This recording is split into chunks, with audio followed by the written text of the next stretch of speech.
remarked to him privately in this field. I'm not surprised that he's in this sector, because even as the governor of the old Abuja state, the first thing he did was to create the industrial park.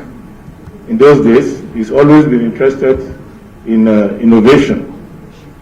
And I feel at home in this setting, not only because I've known the co-author, Professor Wu, for many years, but also because I've known the guest speaker, Professor Kunle, also for many years. And in my own little way, I have investment in the pharmaceutical industry, and I've been a good student following that sector. And I am also someone who is always investing in anything that challenges the orthodoxy. And as a multi-dimensional unorthodoxy expert, I like the idea that we keep challenging processes and establishments. And let me give an example of what I think if we had applied. Professor Wu was chairman of INEC, and he made many reforms. So, but someone remarked to me that it might be better for him as a ascetic herbalist if he had made some medicine and give it to every politician. If you give the politicians some medicine, I think, and give each person their portion, probably we'll have better outcomes than we have. But I think that we need to understand the importance of phytoceutics, the importance of what we call alternative medicine. It's alternative because the paradigm is Western. So to us, alternative medicine actually should have been Western medicine. Our own medicine should not have been called alternative by us, because that is what we know. And if we look at the science of ethnomedicine, and anything that is based on ethnomethodology, I don't want to sound too academic here, but you will find out that the processes and thinking of a society reflects in every aspect of the understanding of the universe. And for those who have taken time to study ethnomethodology in the humanities, in sociology and all of that, you will see that the processes by which people understand, I think I'm safely far from the minister, I can remove my face mask for a while. The processes of thinking is what leads to everything we do in society, including our medicine. Our interpretation of our environment and phenomena dictates the kind of solutions we find. And we always sing our national anthem all the time. And one of the clauses there is to say the labors of our heroes past. Our heroes past are not just starting from Azikiwe and Awolowo and Ahmadu Bello and the rest. Our heroes past included our grandfathers and great ancestors who discovered so many aspects of nature. So that by the time the first Europeans set their foot in, or set their feet in Africa, we were a very populous population. We had a healthy environment. If we didn't know medicine, we would not have been so many, they would not have seen so many of us to carry to the Western world. So in terms of medicine, we've earned our stripes. But like everything that challenges us, when you are dealing with the oral tradition, and now we are thinking in terms of Western methods of knowledge acquisition, we tend to assume that those herbalists of yore and those who were taking care of our public health were just guessing. They were not guessing. And what this book has shown us is that we can retrace some of the thinking processes and practices that allow them to be able to discover in our flora and some aspect of our fauna medicinal properties that we'll be using to take care of ourselves. And now that the Western world is also coming to a realization that there's limitation to conventional medicine, and they are now beginning to encourage or acknowledge what they've always known, acknowledge that other people have made contributions, and now many of the alternative practices, ethnomedical practices, ethnopharmacology, ethnophytoceutics, and all of those things have now become mainstream. I remember my uncle was telling a story of how first time he went to China and he was asked to do acupuncture, and he was of the view that they were doing witchcraft. And it's a long story, but he ended up as the first African PhD holder in acupuncture. And I believe that many of the ways we should look at our herbalists and depict them in our drama and all of that, our children will not see them in that way. They will see them as custodians of scientific knowledge, which we have had problem assessing, and with more writers like this, more researchers will assess them.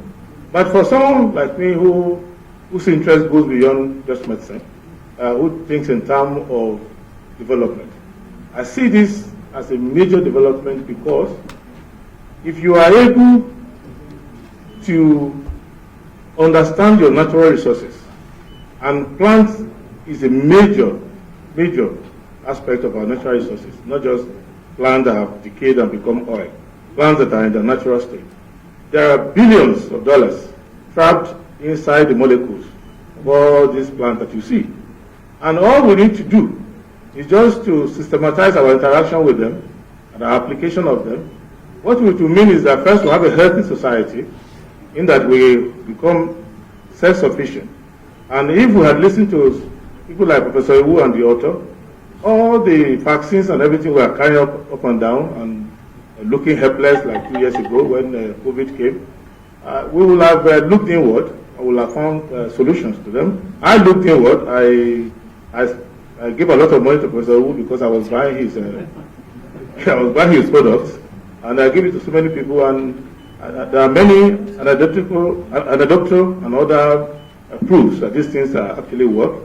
And also, when you look at how we were able to beat Ebola using the same methods in the past, and so many other things that we are doing, what I can say to those who are policymakers, especially the Honorable Minister here, who has shown a very exceptional, it shouldn't be exceptional, but it happens to be exceptional, because all of us would be like him, but he's shown exceptional interest in innovation and any scientific undertaking, any possibility that we can make something out of our environment, is managed to put his policy trust towards it and to encourage it.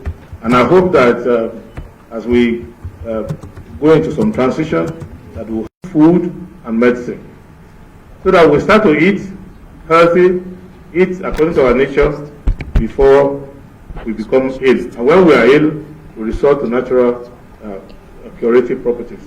The last point I want to make on this is that we need to understand that there's a relationship between ethnomedicine, ethnopharmacology, and the environment.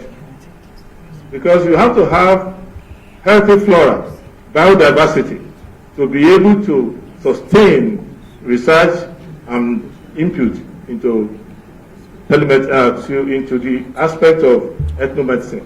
If you are not able to keep your environment healthy, if you kill all your flora and fauna, you will discover that even though you have the knowledge, you will not have access to the plant material that you need to do it. So I will plead with those who are in charge of public policy and those of us who are coming to public policy, that we must pay attention to biodiversity, we must cultivate our plants, and we must have a systematic way by which we grow them the way we grow our cash crop. And I must congratulate the writers, and I hope that this is the beginning of great work to be done, and that it should not be innovative, it should not be an exotic aspect of medicine. It should be something that we recognize as our culture, and we should be able to promote it.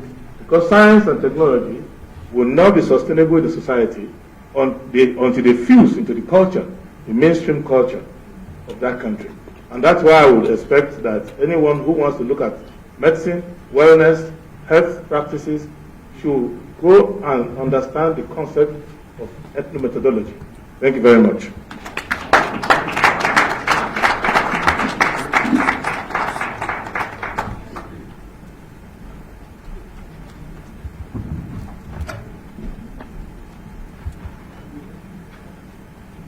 Once again, please put your hands together.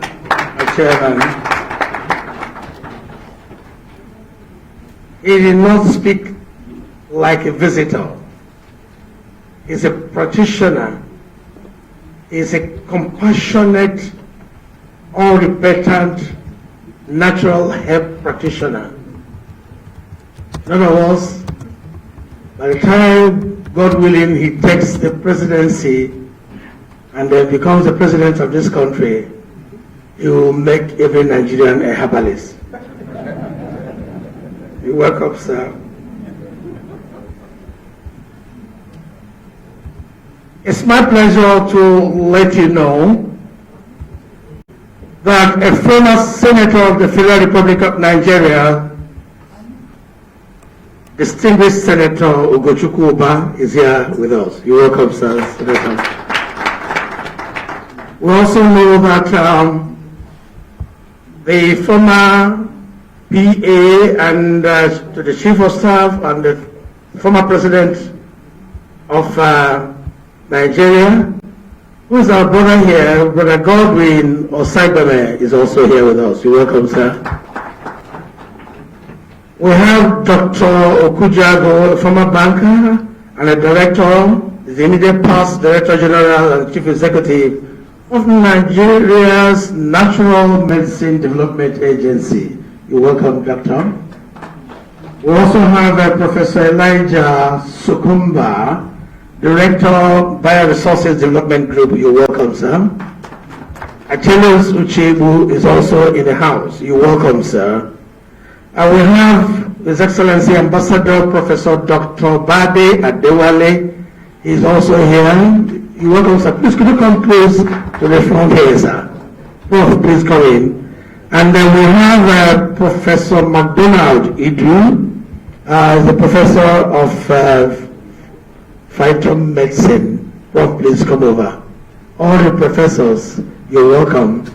A professor, for you to profess and be known, it is not vote for me. You must earn it. I also have Samuel Etatuvier, PhD. He's the Director General and Chief Executive of Nigeria Natural Medicine Development Agency. All agencies under Ministry of Science, Technology and Innovation. You're welcome, sir.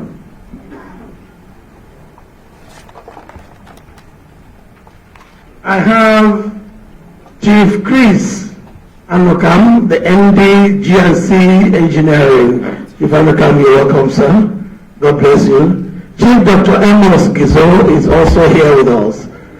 Is the governorship aspirant and Plateau State. You're welcome, sir. You're welcome. Clement Omoyemi Ohikobe, I hope I got that right, is the National President, National Apple Farmers, Producers and Marketers Association of Nigeria. You're welcome, sir. Barrister Solomon Dalong, former Minister of Youth and Sports, is here. Really? Yes, sir. Where are you? Okay. You're welcome, sir. Now, wow. Comrade, baby, small thing. You're welcome, sir. The Minister of Science, Technology and Innovation will soon leave. He has another meeting at work. I'm very, very low and aware of that. We'll finish all the things we want to do before he leaves. But, sir, one thing is certain. And what is certain is that use what we have to get what we want. Using Nigerians for Nigeria, by Nigeria, and all that. We can even have the money in Nigeria. By the time we get all the multi-millionaires in Nigeria sweep the money into one box, we'll be able to get money to finance most of the things we need. Nigerianization. See what happened in 1979. The president of this country was Olusegun Obasanjo. 1999, 20 years later, his ADC, Anselm Abubakar, now became the head of state and handed over to his boss. Life story. And here in the International Conference Center, I was asked to be the master of ceremonies for the change of God. And after all the formations and presentations, somebody slipped a note to me which read, all serving generals, all retired generals, please go to the inner chamber for your lunch, while others, you stay here. I looked at my tummy, swollen like a serving general. My neck swollen like a retired general. I know I'm competent and good enough, qualified to be there. So I went in and sat down. They looked at me. You know, they know themselves, they know their cosmates and all that. They couldn't know, why is this man here? And one of them said, ladies and gentlemen, shall we please introduce ourselves? Let's know who is who. My name is General Ibrahim Badamasi Babangida, Nigerian Army. He sat down. You know, one said, well, I'm Absalom Abubakar of the Nigerian Army, a general. He sat down. You know, one said, well, I am Rear Admiral Micah Higbe of Nigerian Navy. He sat down. You know, one said, I am Air Vice Marshal Ibrahim Alfa of Nigerian Air Force. He sat down. They took their turn. And the then latest general introduced himself as General Brigadier General Buba Marwa of Nigerian Army. The man close to him was information. He said, my name is Brigadier General Fred Bini Amaka Chijuka of the Nigerian Army. He reluctantly gave me the phone and said, Chimate. I collected the phone and the Holy Spirit ministered to me. Because when I remember people like Professor Adodo, I knew very well that I'm in the right place. And I told them, my name is Lieutenant General Chi Mampam Anyampa of Salvation Army. They say, idiot, give up food. Army, what the army? My distinguished ladies and gentlemen, somebody collected my program. Please let me have it, sir. Uncle Solo. Oh, sorry. Yes, my program, I left it there. Thank you, sir. You see, when people want to work, servants are servants. People who are naturally ready to serve and serve humanity. Can you imagine that Professor Olabayo Olakunle has served me? Having served me, I have the singular honor of requesting the guest speaker's presentation, which is only for 30 minutes, for me to now serve him.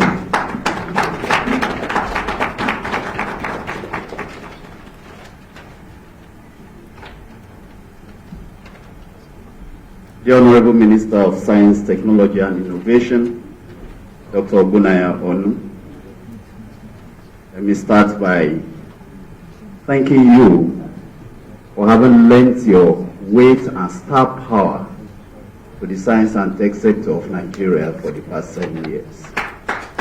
I say this as an operator in the area because you are one of the few politicians who would accept top politician. I'm old enough to know you are a top politician who would have accepted that portfolio from a government you were prominent into bringing into power. The average Nigerian politician would consider it as a demotion, but you accepted to serve there. And in the past 7 years, it has shown that we have somebody who has influence and who understands the sector running that sector. Thank you very much, sir. And by the way, until today, I did not know there was any other color in your wardrobe except white. Maybe because Father Adodo was going to be here, you did not want to compete with the priest. My friend, and it means I'm getting quite senior in Nigeria now when I can call a presidential candidate my friend. My friend Barrister Adebayo, the chairman of this event, thank you very much for being one of those politicians who will consider it as part of his campaign to attend a book launch on science and technology. That is a sign of things to come. Although I must complain, sir, fortunately the audience can say I have notes, because if I did not have notes, most of the things I will say would be assumed to have been plagiarized from Barrister Adewole's introductory remarks. He has said a lot of the things that I was planning to say as guest speaker, but I prepared my notes before I came here, so they belong to me. Let me also appreciate Professor Wu, a gentleman I have a lot of respect for. Coincidentally, one of the very first presentations I ever made in the area of herbal medicine development was at one of the programs he organized, BDCP, at Nicon Lake Hotel, I think some 24 years ago. So it's interesting that today he has also given me the honor of being guest speaker at his book presentation. Sir, I admire you. Many of us admire you. You give a new tone to herbal medicine practice. Thank you for having me, sir. And to Father Adodo, the jinx breaker, Pax Herbals, you just go everywhere. And as one who's been involved in pharmaceutical research, herbal medicine research for over 30 years as a scientist, sometimes you embarrass me. Because as one who did not start in that area and who actually is not a pharmaceutical scientist, you've done exceptionally well. NIPRID is located in a place where every day I have to drive by a Catholic church, and in front of it you find somebody selling some Pax Herbal product or the other. And as I drive to work, I ask myself, what are we doing? It is this Pax Herbal that is actually producing products for the people. Well done, and thank you very much, sir. I have Professor Sokomba here. He was my teacher at the undergraduate level, and it's not showing in his age or in his face at all. But he was my teacher, undergraduate. Thank you very much, Prof, for all that you do for us. And of course, I have here someone who will qualify as co-author of the paper I'll be presenting, Professor Kunle, the other Professor Kunle, who contributed a lot to this paper. I just wish to acknowledge. Forgive me for not following protocols perfectly. I have the representative of the Minister of Health, Minister of State for Health, maybe because, as they say, familiarity tends to breed contempt. It's Hajia Zainab Ujidut Sharif, who is a very good friend of mine and who will work together so well. Hajia, thank you for being here to listen to me. And to the other distinguished gentlemen, former ministers, former distinguished Nigerians, there's never a former distinguished Nigerian. Distinguished Nigerians, thank you very much for being here to listen to us. And my colleagues, professors here, thank you. I have deliberately done this in order to highlight the importance that the Nigerian system needs to attach to a program like this, to books like this. And it is to the credit of the authors that they were able to draw the gentlemen who are here today to show the seriousness. Ordinarily, a book like this would be an off-track event if you are launching it. But thank you for helping those of us who have labored in this area to get this kind of prominence. And of course, I see Dr. Okujago. Thank you very much. The new look probably made me forget to appreciate you. So it's deliberate that I've gone all behind this. The subject, I'm one of those fortunate guest speakers, and I'm going to try to keep to time. I'm conscious of the minister's time. I'm fortunate to have been told by Professor Wu to speak on anything I wanted. I mean, you don't get that kind of chance too often.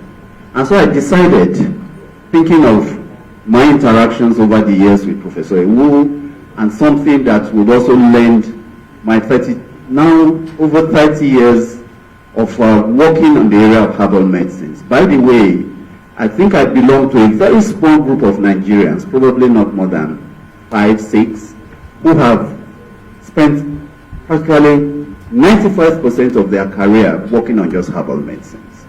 For many of my colleagues, they've done it as university lecturers, and so they are sharing their time. But for those of us who are pioneer staff of the National Institute for Pharmaceutical Research and Development, that has been our primary objective.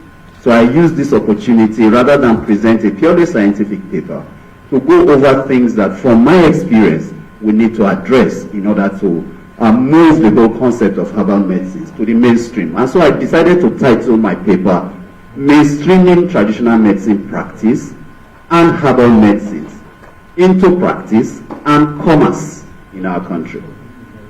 That is, traditional medicine practice, herbal medicines, how do we move them into the mainstream? My first point is, why should we even bother developing herbal medicines? Why are we having this conversation at all?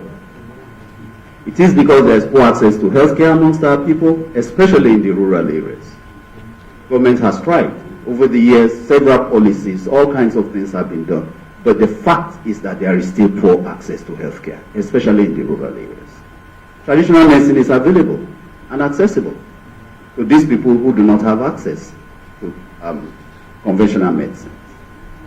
As has been said by the chairman, it's our heritage, it's our tradition, so we should talk about it. Because we take those things away, then we don't exist. When you get to read a copy of the book that's to be launched today, you see how strongly the authors make that philosophical point. We also need to have our people have trust in this. They trust it. We can sit here and say whatever we like. These people believe that it works for them. It is affordable. And as you know, with a challenged economy like ours, affordability is a key issue. There is also the very important point, which is the point that I would love to keep making throughout this presentation. There's potential economic benefits. For us as a nation, we can benefit from traditional medicines. And as scientists, traditional medicines also serve as a source of starting materials for drug development. So before I go to my point, what exactly is the status of traditional medicine in Nigeria today? It is vibrant, but it is more so in the rural areas. The use, the practice and use of herbal medicines in the urban areas, between you and I, is generally considered as alternative. Barrister Wole made the point, it should actually be the conventional, while the Western medicine should be the complementary. But for us, and that's the fact amongst the elites, it is considered alternative, it is considered backup, it is considered supportive. For any of us who is diabetic or hypertensive here, you first of all use your Aldomet, whatever it is, diabetes, whatever you have been prescribed, and then sometimes you support it with one herbal medicine. But many of us will first go for those conventional medicines. That's our attitude, that's our reality. The use of herbal medicines in general is growing because of lifestyle changes, which is why the Western world is taking herbal medicines more seriously. But locally produced herbals produced in our country, generally speaking, we do not consider them as our go-to medicine. Like I said, we think they are the spare tires. And so herbal medicine production is not substantial. We are not yet at that level. The production of herbal medicines in this country today is largely artisanal. It is Kunle and daughters, it is Barrister Wole and his team, it is Professor Iwu, you can trace it. And yet we are even talking of the sophisticated ones. In the rural areas, it is Mr. X and co. It is Mr. Y, you don't even know. So those things don't even come out of the locality in which they are produced. And so the production, the consumption, the economy around it is not enough to generate the required resources for the validation and drug development process. My experience as a researcher over the years is that developing herbal medicines to a point where they will compete internationally is expensive. The man who produces only for use in cardamom cannot afford the cost of developing it to that standard. So the artisanal approach we are using presently is also a problem in developing these products to receive the kind of recognition, the kind of regulatory competence that they will require to attain mainstreaming. For example, we're all witnesses to the excitement that was generated around herbal medicines or traditional medicines.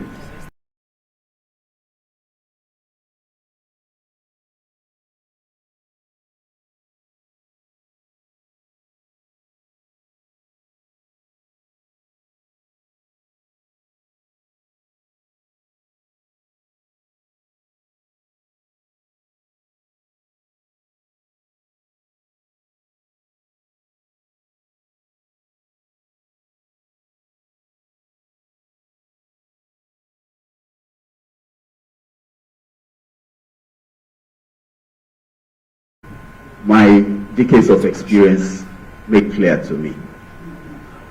We have a stunted, Nigeria is stunted. We are losing our edge. If you've had the opportunity, which I fortunately have had, working in committees that go beyond borders, some WHO committees, some West African Herbal Organization committees, you will see that other countries are really moving up. They are moving faster than us. Right now there is a mission that the WHO is working on, and they are visiting a few African countries. I've had the opportunity to go on one or two of them. And they will come to Nigeria. And as a Nigerian, I had to look at the program and see how to shave off areas. Because if they were just to drop the way they wanted to drop based on our reputation, we stood the chance of being embarrassed as a nation, compared to what is happening in some other African countries. So we need to truly ask ourselves where we are. And time is running out on us. Why is time running out on us? Barrister Oli mentioned one of them, which is we are losing some of our biodiversity. Of course, bioavailability, bioabundance, that's my own coining. Bioabundance is practically gone. For those who live in Abuja, I work at the National Institute for Pharmaceutical Research and Development. There is a junction there. That bus stop used to be called Idu Forest. For a young person who stops there today, he'll be wondering, were people mad? Forest? Because today there is not a single tree there. 30 years ago, you could not see. It was only about 5 years ago I realized there was a mountain behind that forest. Because now I can see. So we've lost bioabundance and maybe some biodiversity. So again, time is running out. Lots of practitioners of traditional medicine, genuine practitioners. I've had to interact with a number of people who bring things, oh, this works for that, that works for that. We are losing genuine practitioners. Especially in the urban areas, most of the people who claim to be traditional medicine practitioners are charlatans. There's inadequate coordination in the area of traditional medicines. There is climate change, human activity. All of this is making us lose our bioabundance and biodiversity, population growth.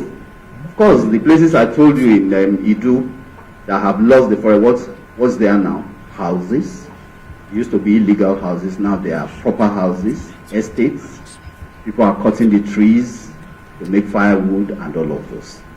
Then there is the absence of formal cultivation of herbal medicines. Nobody is doing the business of cultivating medicinal plants. And I distinguish this from the hardworking people, for who grow apples, those who are making hibiscus for export and all of those. If we could approach medicinal plants the same way, maybe it would be a little different. There's also the lack of processing facilities. Even if I plant it, how do I process it? Poor collection practices. You are collecting roots of plants. Every root you collect is a dead plant, most probably. And then, of course, the big problem that the world always accuses of poor documentation. So what should be our goal in terms of mainstreaming? What do we want to achieve? It should be to bring traditional medicine practice. Remember, I keep differentiating between traditional medicine practice and herbal medicines. In my mind, the plants, different story, the practice, another one. So we need to bring our practice out of the shadows. As you sit here now, when I mention traditional medicine practice, what's coming to your mind? Honestly, it's one guy dressed in rags, in a dark room, smoky, not well kept. That is the picture. Maybe it's reality, maybe it's not, but that is the first picture that comes to your mind when you think of traditional medicine practitioners. And that has been reinforced, unfortunately, by our movies. So we need to bring traditional medicine practice out of the shadows by systematizing it through documentation, formalizing the practice, and personally, and some of my colleagues here will disagree with me, but personally, I do not believe that Nigerian traditional medicine can be integrated into the existing healthcare system. The bus left the bus station a long time ago. What we have presently has over-established itself to the point where it will just be knocking our head against the wall if we try to integrate. What I believe we should do is have a co-recognition system. So we need to create a parallel healthcare system that is based on traditional medicine practice, beginning with the primary healthcare system. We should also provide opportunities for traditional medicine practitioners to earn from their practice. I will make that point more strongly later. Then in the case of the tools of traditional medicine, because like I said, for me, traditional medicine practice is the totality of it. But with what does traditional medicine deliver? Just like for Western medicine. The doctor is fantastic, but at the end of the day, if it's not a surgery, what he's going to give is a tool, and that is a drug. So what can we do? What should be the goal in mainstreaming there? Is to document our medicinal plans, provide and also produce validated medicines. We have no choice. Validated medicines.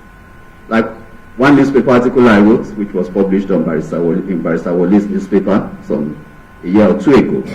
For me, validation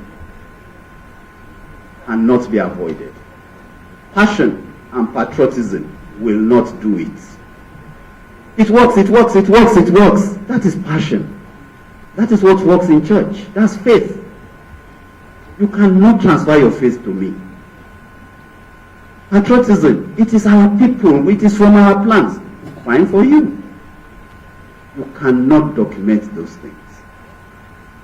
I have just come from a country that, in fact, I was telling Professor Iwu, where passion has become their problem.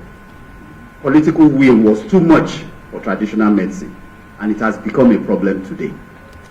So we must validate. My wife's food is the best in the world. You don't have to agree with me. The only way we are going to agree is if you give me parameters to use, and I measure it, and discover, of course, that the food cooked in your house is better than mine. There will be no argument. But as long as you do not provide me with parameters, we will simply be exchanging ideas. So validation has to be done. We have to have proper manufacturing facilities, and we must aim for economy of scale. Artisanal production will not help us. Just like with the solid mineral sector. A lot of solid minerals are produced in Nigeria, but they are produced by artisans.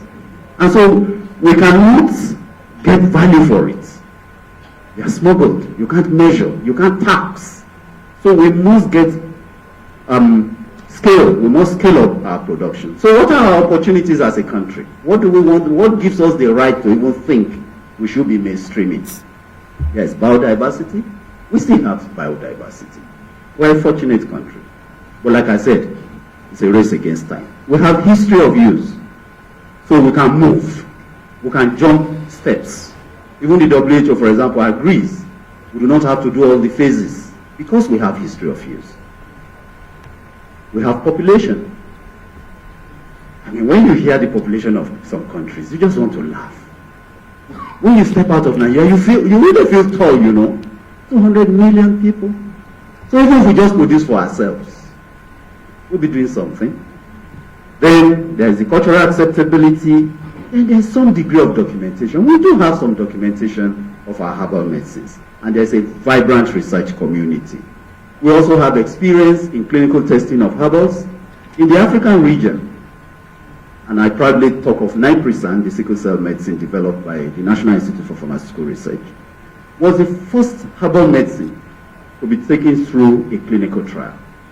And in fact, the African Regional Office of the WHO many years ago adopted the model that was used as the model for developing herbal medicine. So we have experience in clinical testing. We have a supportive regulatory environment. Anything you cannot do through the existing NAFDAC in terms of herbal medicine is practically impossible. Because they've lowered it, they've made it easy. They focus just on safety, and they've made it easy to enter into the regulatory process for herbal medicine. So there is that support, and government policies are there, incrementally increasing. For example, if you talked of about 6-7 years ago, you wouldn't have a pharmacist Sharif sitting here as a director of traditional medicines. There was no such department.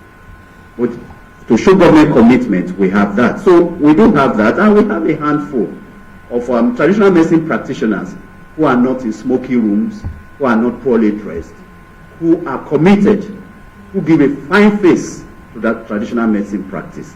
These are assets that help us understand that we do have things we can do. But let me quickly mention some of the challenges we face. And I'd like to highlight these challenges. Fortunately, like I said, my wife is a pharmacognosis, traditional medicine person. So she can be at the other end, and we can banter, and I can be at the other end of the conversation. So I'm not one of those fanatical herbal medicine advocates. I actually subject all of it to closer scrutiny. So what are some of the challenges? There's a lack of identity of traditional medicine practitioners. Who is a traditional medicine practitioner? And this occurred to me about 3-4 months ago. I received a call from someone in WHO, and he says, in Nigeria, what are the guidelines for being a traditional medicine practitioner? And I asked around.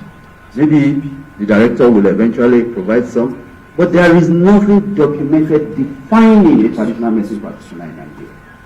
So, is it me who wakes up in the morning and defines myself as a traditional medicine practitioner? Is it my community? Is it my village? Is it my state government? Is it the federal government? So who is a traditional medicine practitioner? We have a challenge there. We have no definition. And because of that, of course, we have no code of practice. We have no regulation. We have almost total absence of practice documentation. If I go to a hospital today, 3 years later, you can go back there and see the record of what they did to me. If I went to a TNP, 3 weeks later, is there a record? If something went wrong with me, who is going to tell someone what went wrong? We have no central register of medicinal plants. Oh, the Nigerian Herbal Pharmacopoeia. Like was mentioned during my introduction, I was a member of the maiden committee of the Nigerian Herbal Pharmacopoeia and the West African Herbal Pharmacopoeia. That's about 10-12 years ago. I'm aware there is a development of a second edition of the Nigerian Herbal Pharmacopoeia. The first one contained, I think, 16 or 20 plants. I think it's 16. I do not know how many plants the next edition is coming up with, but I can bet it's not more than 30. 45 plants in 15 years, we are not documenting. That will not do. So we need to work faster on that. There is an absence of standards that have been reached by consensus for medicinal plants. If I want to sell a medicinal plant from Nigeria, what are the standards that it must meet? That the man in Madagascar, the man in France would accept. Do we have it? Can you pull it out somewhere for me to see? Then there is also the resistance to systematic confidence-building investigations. There's too much noise about just take it, take it. It doesn't help us. If your voice is loud enough, you may be able to confuse those people at that point, but it doesn't last. We have to change our attitude and accept the fact that we must accept some form of documentation and investigation. Let us discuss how much of it we want to do as a people, but we cannot discuss whether we will do it or not. If we keep refusing to do it, we will have the same situation we had with the COVID-19. There is no Nigerian herbal medicine today that is in the market for COVID-19 accepted universally. Of course, people like Professor Iwu and his team are working very hard to get us some, but it's not yet there today. In spite of all of the opportunities we had, there is also the denial of a commercial drive. You are talking to a traditional medicine practitioner, the first thing he tells you is, I'm not doing this for money, I want to help humanity. Who is fooling who? You don't have another job. It's an intellectual property. If it will work, why should you not make money out of it?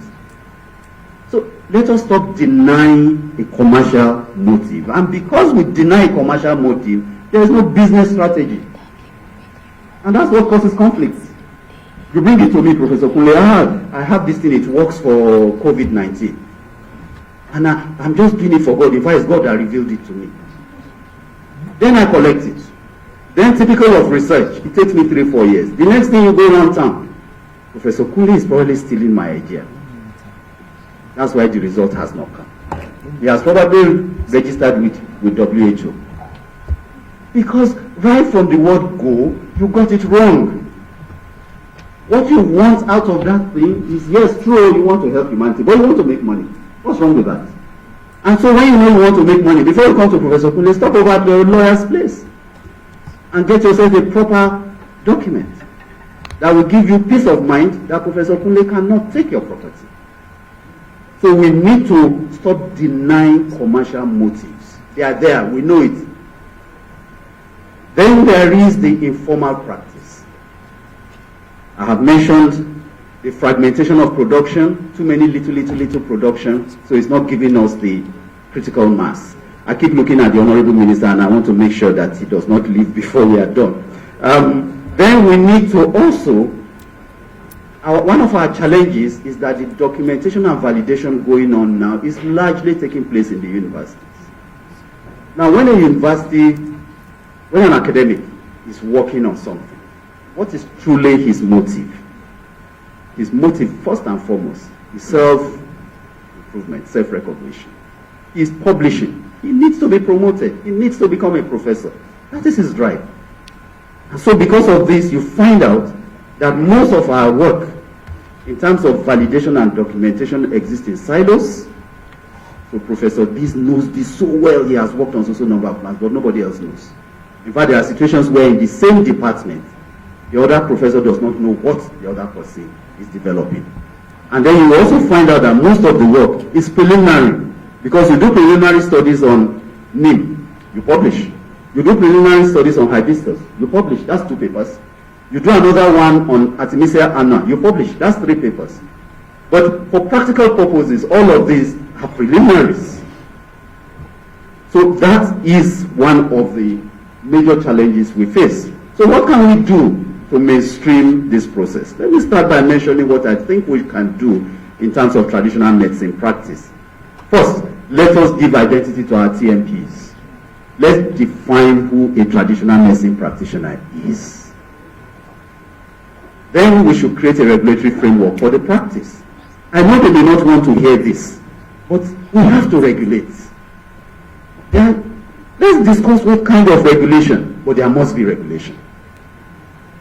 We must document practice, and we should then pool the human and material resources available to us to use for the documentation of traditional medicine practice. I say pool because there is expertise everywhere. You go out into Africa, you go out to the world, there are Nigerian names that you keep hearing, including Iwu, of course. You hear Lujoba, you hear them.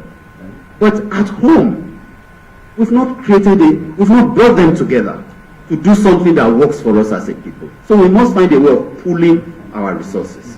We must provide basic training for TMPs. They should have basic training on their scope and their capacity. This one comes, it's more than me. They should know where the lines where they'll be crossing the line. Good production practices. They make the medicines, so we need to provide them with capacity to produce. And I also think in our primary healthcare centers, we can provide even if it is one room where a TMP can carry out some of his activities. Remember I said I don't believe in integration. Don't ask the medical doctor to dabble into it. Let him have a room where he can provide services to his people. Then for the herbal medicines, we should begin to document. We should have a national systematic documentation. The authors of this book have provided some documentation. The Nigerian Herbal Pharmacopoeia, some documentation.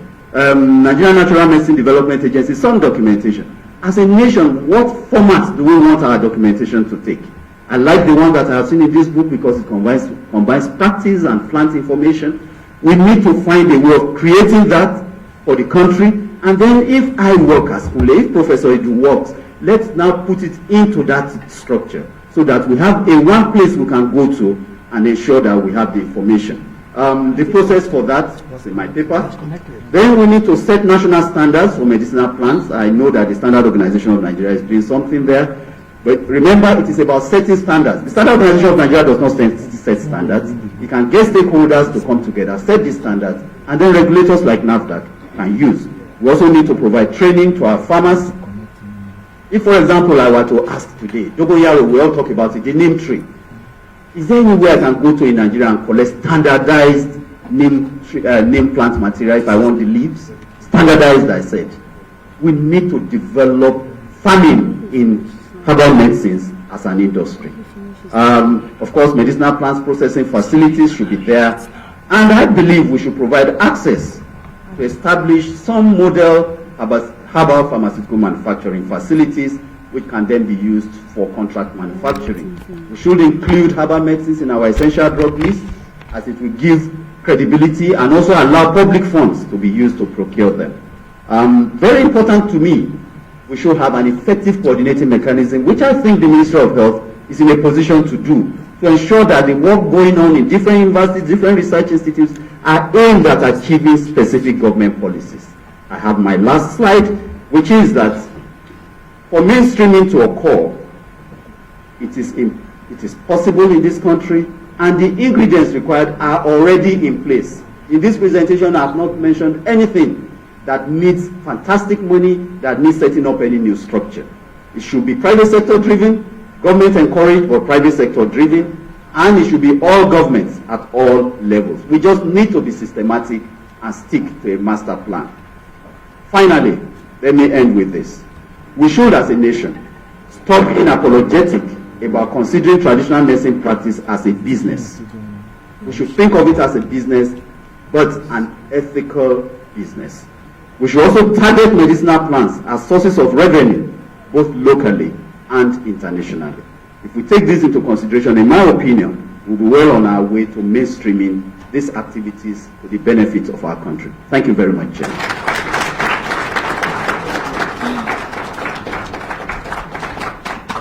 Thank you very much. Yes, we need that standing ovation, please. Please, once again, put your hands together. God bless you. Oh, wow.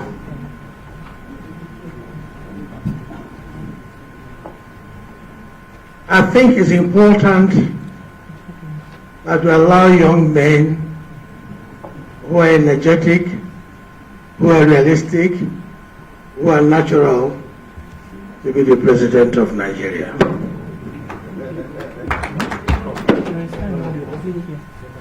All right.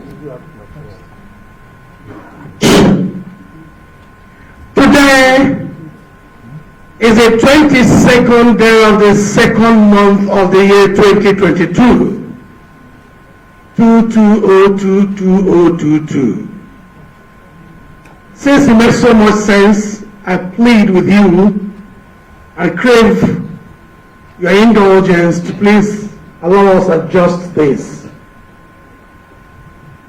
The book reviewer is already on Zoom.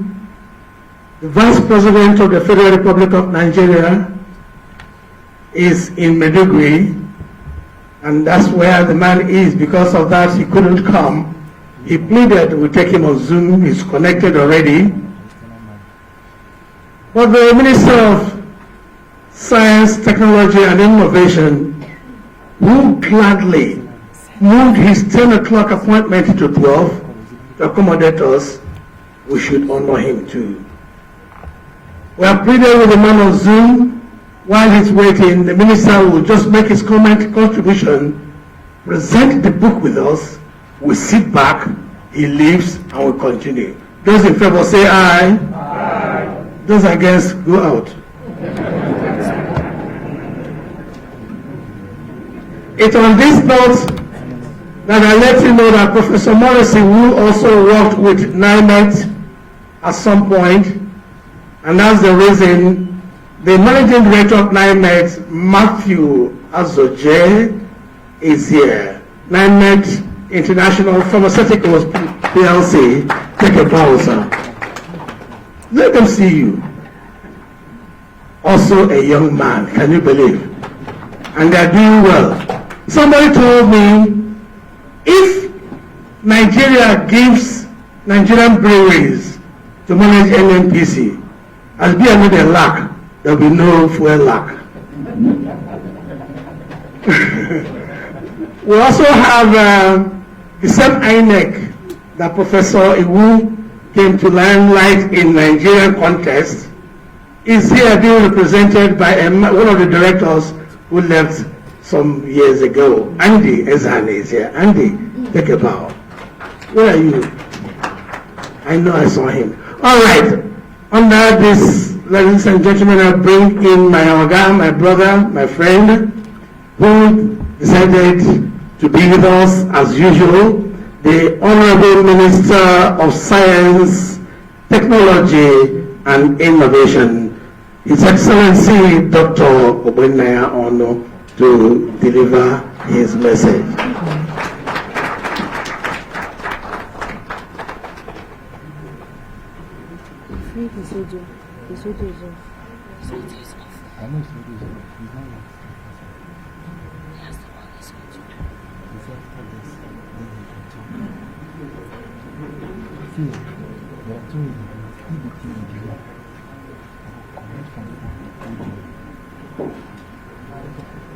The representative of the Honorable Minister of State, Federal Minister of Health, our friend, former Honorable Minister of Youth and Sports Development, the Chairman of this very important association, our highly distinguished authors,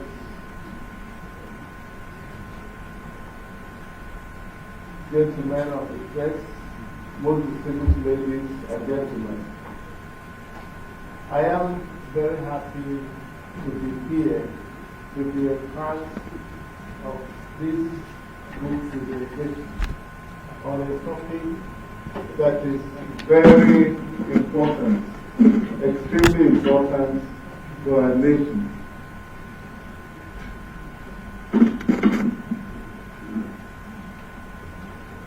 I feel very happy that we have two distinguished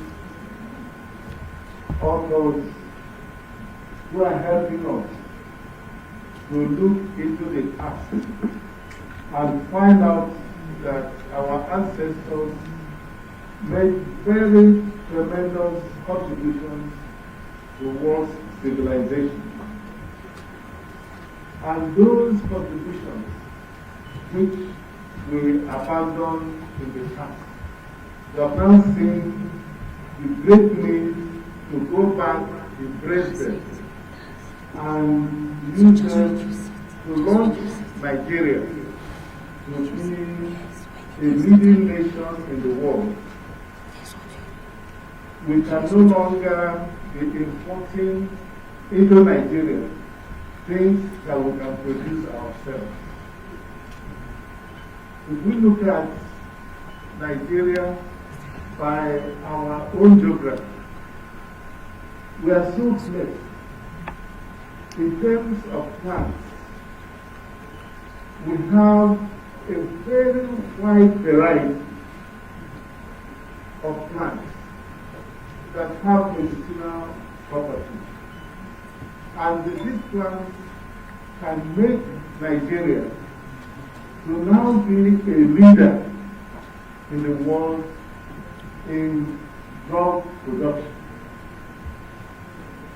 Today, the science, technology, and innovation policy of our great nation has just been revised. And the vision of this revised policy is to make Nigeria one of the top leading scientific powers in the world. When we came up with such a vision, many people said to us, that should be so ambitious. And I said to them, this is not ambition. This is something that we can realize once we are determined to work hard, to be committed to what we want to achieve, and to persevere. That is realizable, and if a country like China can accomplish what they have done within the past 30-35 years, Nigeria can do far better in the next 20-30 years. Now, to be a leading nation in the world, we need to have things in our country that other people will come from other countries to study, so that it is not all the time that we'll be following others, copying others. We need to be in front so that others can be behind us. Nothing stops us from overtaking. Look the way, look at South Korea, look at Singapore, look at India, look at China. Where they are today, many people couldn't imagine they could be in the position they are today.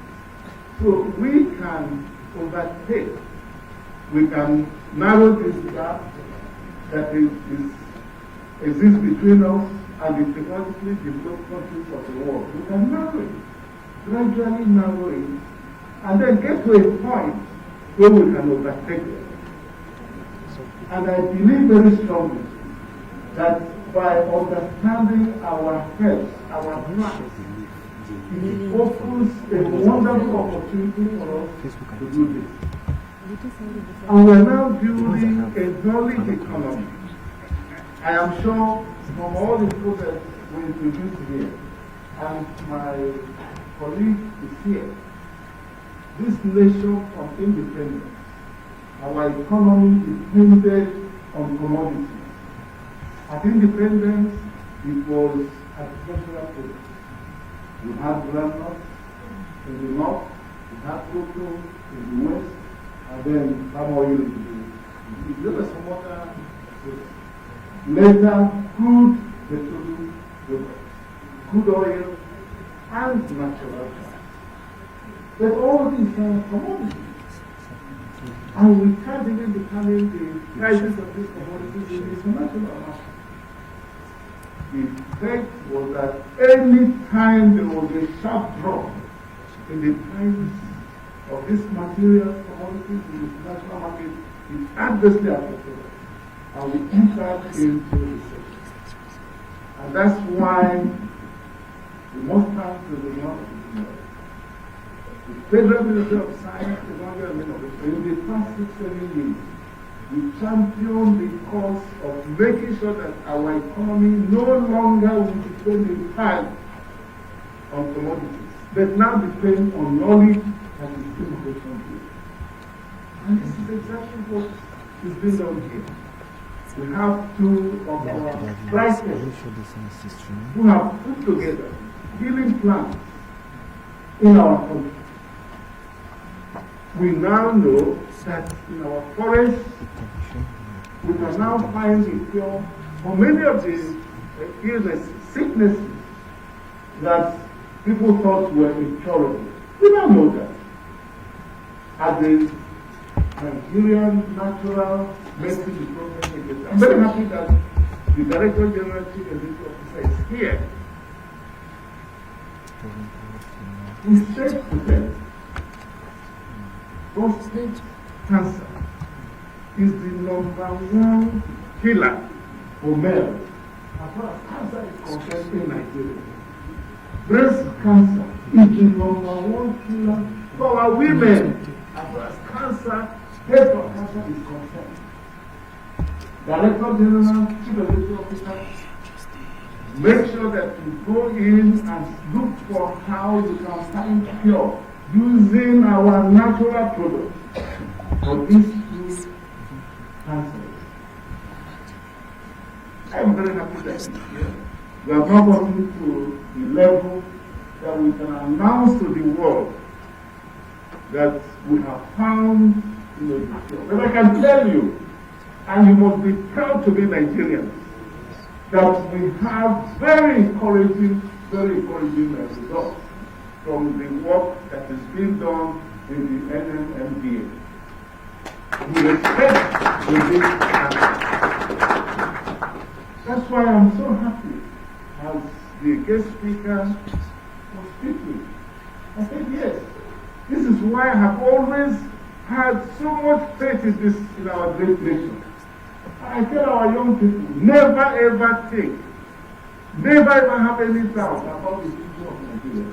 The future of this nation is bright because we have some of the brightest in the world.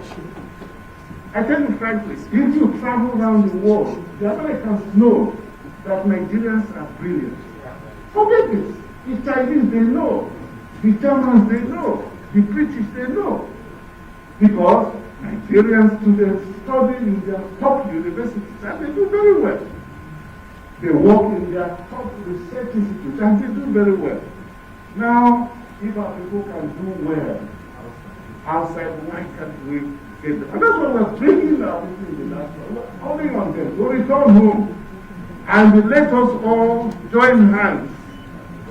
Let us use these resources that we have to build a future, to build a nation that all of us will be proud of, that the rest of the world will respect us.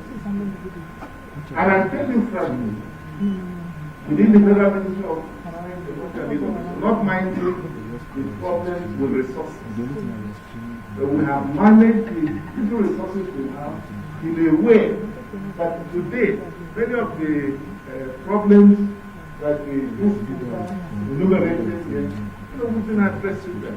And I'll be very happy if later, he gets involved, or maybe the Director General of National Medicine Development Agency will get in touch with him and show him and tell him the things that we have been doing. Today, we have records of so many of my, I can't remember the number because I normally sign the precept. As the minister, I signed that precept. We have the people record of, the herbs, the plants, medicinal plants we have all over the country. As a matter of fact, I have been signing it on a zonal basis. And in each zone of the 6 geopolitical zones, we have farms. Because we said no. Guess what you mentioned that has happened here in Abuja. It's also happening in many parts of Nigeria. And we expect that this will happen even more with time. Because as the population is growing, as urbanization is growing, we are going to be encroaching into all these forests and so on. So we must have, farms where we will identify a number of plants that we believe are being threatened and ensure that we have enough stock. We grow it so that we can now use them, for research. We can also use them for production because I can see it clearly that minus our food security, which is #1, because a country with over 200 million people must be able to feed ourselves. Because if you don't, you are going to have very serious problems. Insecurity will be far worse when people are hungry and they have nothing to eat. So minus that, health is so important, and this is an area that we can lead the world. And we will lead the world by the grace of Almighty God. I thank the authors for this work that you've done and for inviting me. You know, there is no way Prof. Maurice will invite me and I will come. You know it. Yeah, and actually he invited me, but in terms of, and my colleague knows how, once I give a promise, I keep it. But they didn't bring it to my attention. So they have programmed something for 10. But when he reminded me, I had to split because I now have the Honorable Minister of State. Before, in the first term, I didn't have a Minister of State. So I had to split between this, I have this engagement. Let us move this a little bit so I can come here.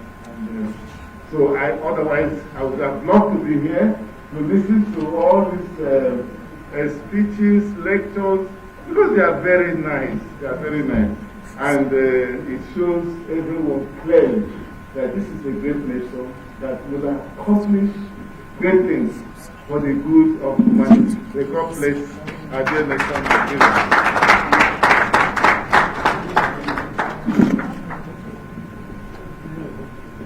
All right, once again, put our hands together for our Honorable Minister.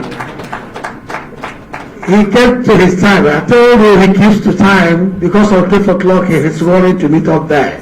I now invite the former governor of Imo State, His Excellency Dr. Ikedi Godson Hakim, to please come over here, sir, and join him. This is part of introduction and part of assignment. And I also know that the father of all royal fathers in the southeast, His Royal Highness Eze Cletus, is also here. Your Royal Highness, sir, please could you join? And I also know that the Honorable Minister of State Health is being represented here by the Director. And let's invite Auntie Zena, please to join.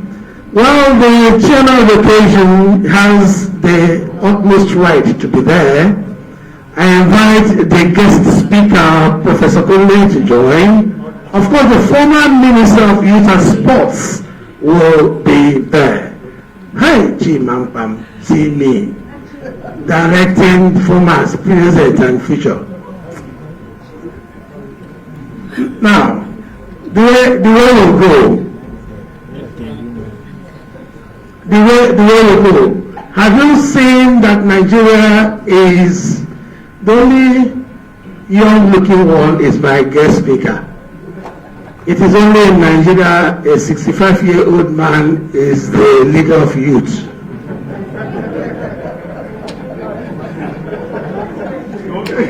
Please, shall we move close to where that was, yes, they will come. It's only when I said the ball rolling. Please, can we move close to where the book is?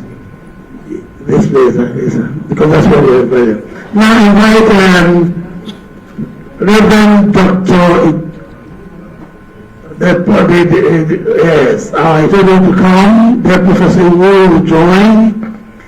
The Professors Iwu and Adodo will be very close to the Minister and the former Governor of Imo State. They will be at the middle there because we are presenting you not only your book. Right. And I also invite a distinguished Senator Ugochukwu to join.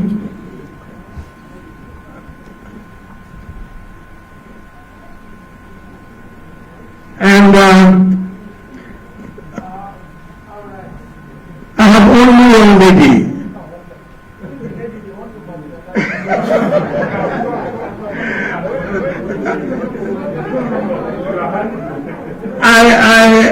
Yes, since you have a soldier by your side, along with that, but one woman is a nation.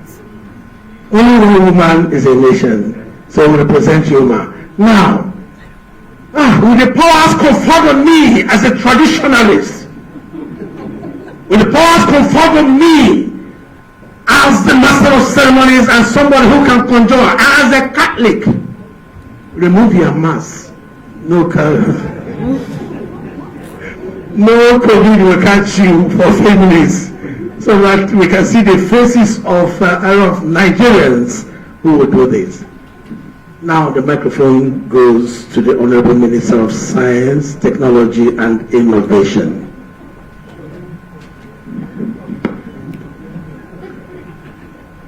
Please, I need a sanitizer quickly. Sanitizer quickly. I need to sanitize this and give it to the minister so that. But I know very well that traditional medicine works. That's what worked for me during COVID. I used that glue and cover myself. He used to make the thing go.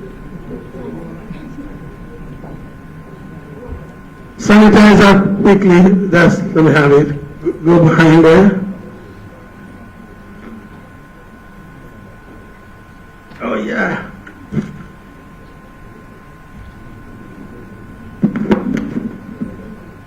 I've sanitized it.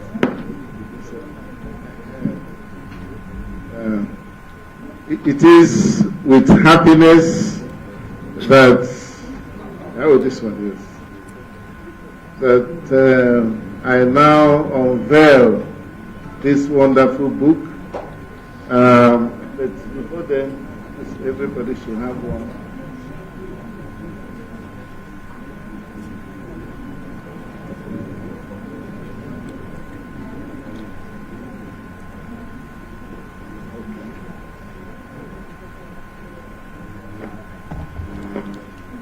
The Healing Plants of Nigeria. This is a book that will travel to all the continents of the world, and all the countries, and we show the world that Nigeria is indeed a truly great nation. May all those who read this book derive from this book the benefits of good health, of healing, of getting better when sick. Ask all this in the holy name of our Lord Jesus Christ. Amen.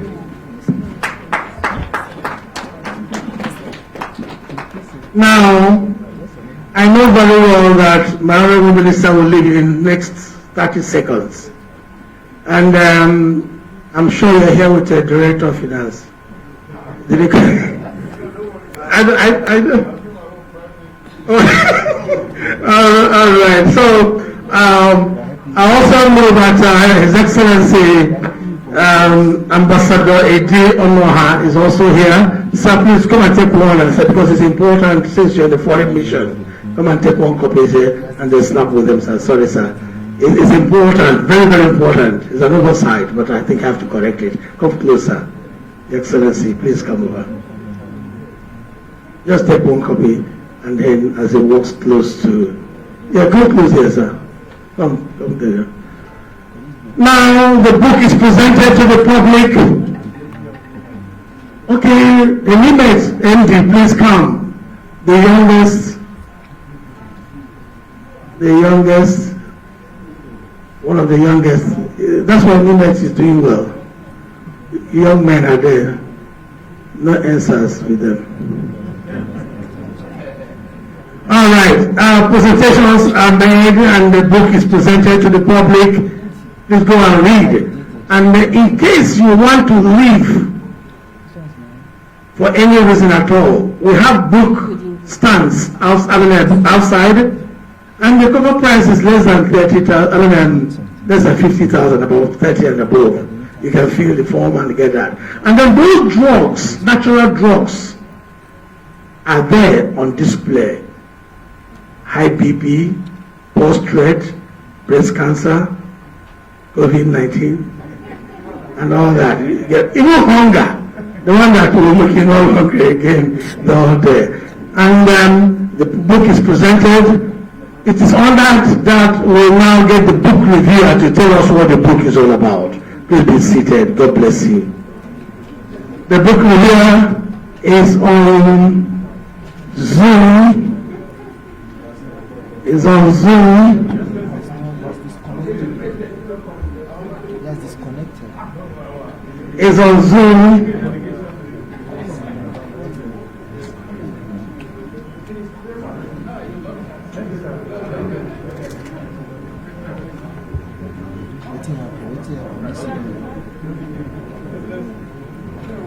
What happened? Kiso. Please, the minister did not declare it closed. Please, not say you should stay back. Leave the protocol of saying except you want to give card for contract. I've seen one of the greatest sons of Imo State, Professor Ezechi Chukwu is here. You're welcome, sir. God bless you. All the way. You're welcome. You're welcome, Ezechi. He is the president, Imo State Ohaneze, and is a professor, Italian trained. Are we ready for the book review? If you're ready, it is now. Otherwise, I'll call on the Minister of State.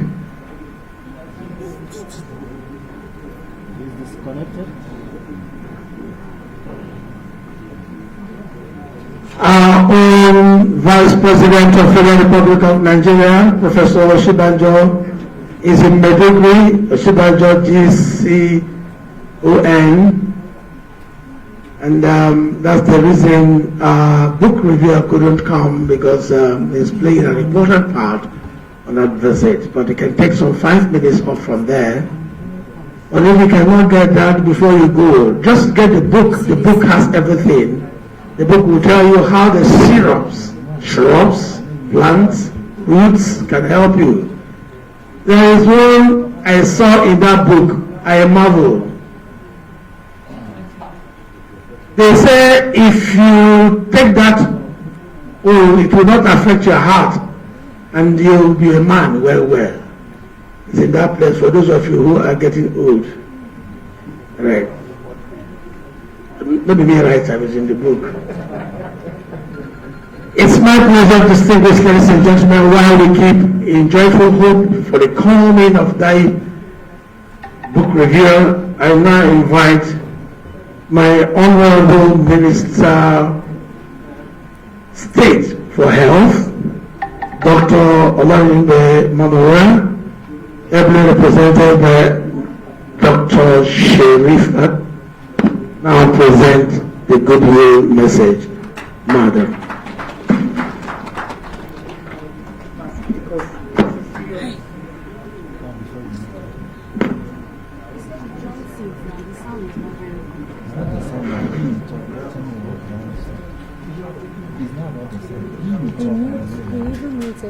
No, he has to meet himself. In the name of Almighty God, the merciful and the beneficent, I didn't get him that. It's not about the sound for me. let me start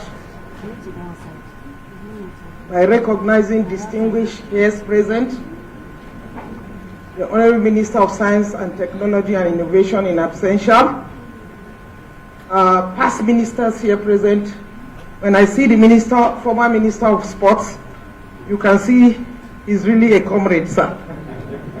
I like that. And the chairman of this occasion, I've never met you, but I didn't know you're a herbalist.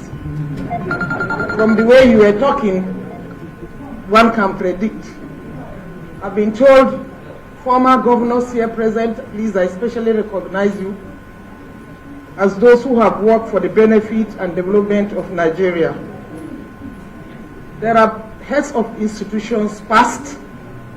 Okujagu, I really appreciate seeing you after so many years. My brother is here and my friend, Director of DPRID, ably represented by Professor Martins Emeji, a crusader in the promotion of herbal medicine. I must recognize you. And let me recognize some professors that are here especially, and to align myself with the information by the minister saying that a lot is going on behind the scene in the development and promotion of herbal medicine. what we need is coming together, synergizing, and working for the common good. Professor McDonald Idu, I recognize you as one of the strong advocates of traditional medicine in Nigeria for the past 20 years. Professor Adewale, I recognize you as promoting complementary medicine in Nigeria. I see most members of our committees here. Is there any traditional medicine practitioner in this house? Because if we don't have them, it's an incomplete metamorphosis. I recognize you if you are here, because you are the basis of this launch today. The Chinese say we do not ignore our barefoot doctors. They are the basis of our information. The scientists will not go to the lab without getting the basic information. And that basic information comes from the humble traditional medicine practitioner. I recognize all the guests here present, those of you either as cultivators or processors or end users. I'm here from the Ministry of Health 1. Please, can we have silence? I think the minister has gone, and we are here for a serious business. Book launch is not a joke. The authors must have spent time, especially scientific books. They don't come out in the domain without serious work behind the scene. I'm here in 2 caps, maybe 3 caps. First, the Director of Traditional and Complementary Medicine. Number 3, I'm a pharmacist and a traditional medicine practitioner. Number 4, I'm an author of medicinal plants books. This is my 9th publications. So I know this field very, very well. And I most appreciate anybody who goes into this field and write books, because it's full of many challenges. I want to say, before I read the speech of my minister, who would have loved to be here, let me also specially, respectfully recognize the authors. Professor Maurice, who is one of us, very humble. I wish Nigerians know the value of what they have.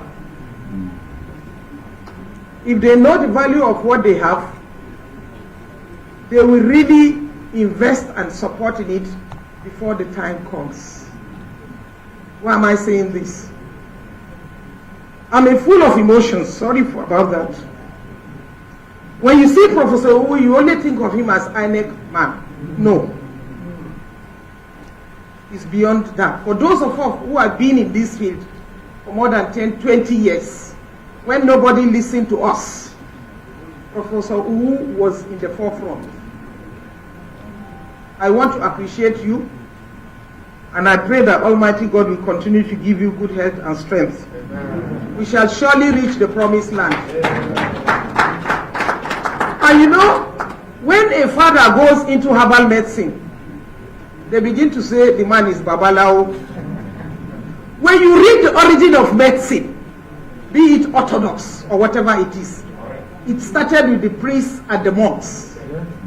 They were the natural healers. For me, it's not a surprise that Adodo is fulfilling the destiny that God wants him to do. I recognize you for that. And for so many years, you have never given up. Only that you don't come to the ministry. A lot has happened. For you to catch up with us, so that you know that we are moving forward. The distinguished speaker, keynote address, you know he's a friend, like he said. But I must also especially recognize him from no to yes. When he didn't want to be Babalao, now he's a typical Babalao. With scientific research, he has done that like he stated. But his wife is a special Babalao, we work together. She's my very good friend, My staff are here present for you to show the support we give to that. I recognize my director, Tile. Please stand up for recognition. Mariam, if you know you're from the department, stand up so that you know that we are fully backing and supporting this cause. What we are lacking the political will and the support and the funding. You know, I wish the minister was here when I was to make my speech. I've been longing to meet him in a close circle so that we talk together about promoting this cause. Because there are ministers and there are ministers. But there are ministers that are genuine, innovative, and look at the Nigerian in the context of what it is, and be able to promote Nigeria. This I see in the Honorable Minister of Science and Tech. I know we'll meet together. All of us here that are stakeholders. What is lacking is communication, collaboration. We need to do that. If we do that, a lot has gone. You find that we are moving progressively. And we must be proud to promote our own, to say our own anywhere we are. In December, I came back from Dubai. Why did I go to Dubai? They wanted traditional medicine from Nigeria. They have had enough of Chinese. They, of course, the Indians, they wanted new people, new innovations. And they were focused on Africa, particularly Nigeria. You are pained when you say this, but you find that people are not interested. We say more. You know, I'm tired of gatherings where we say more and we do nothing.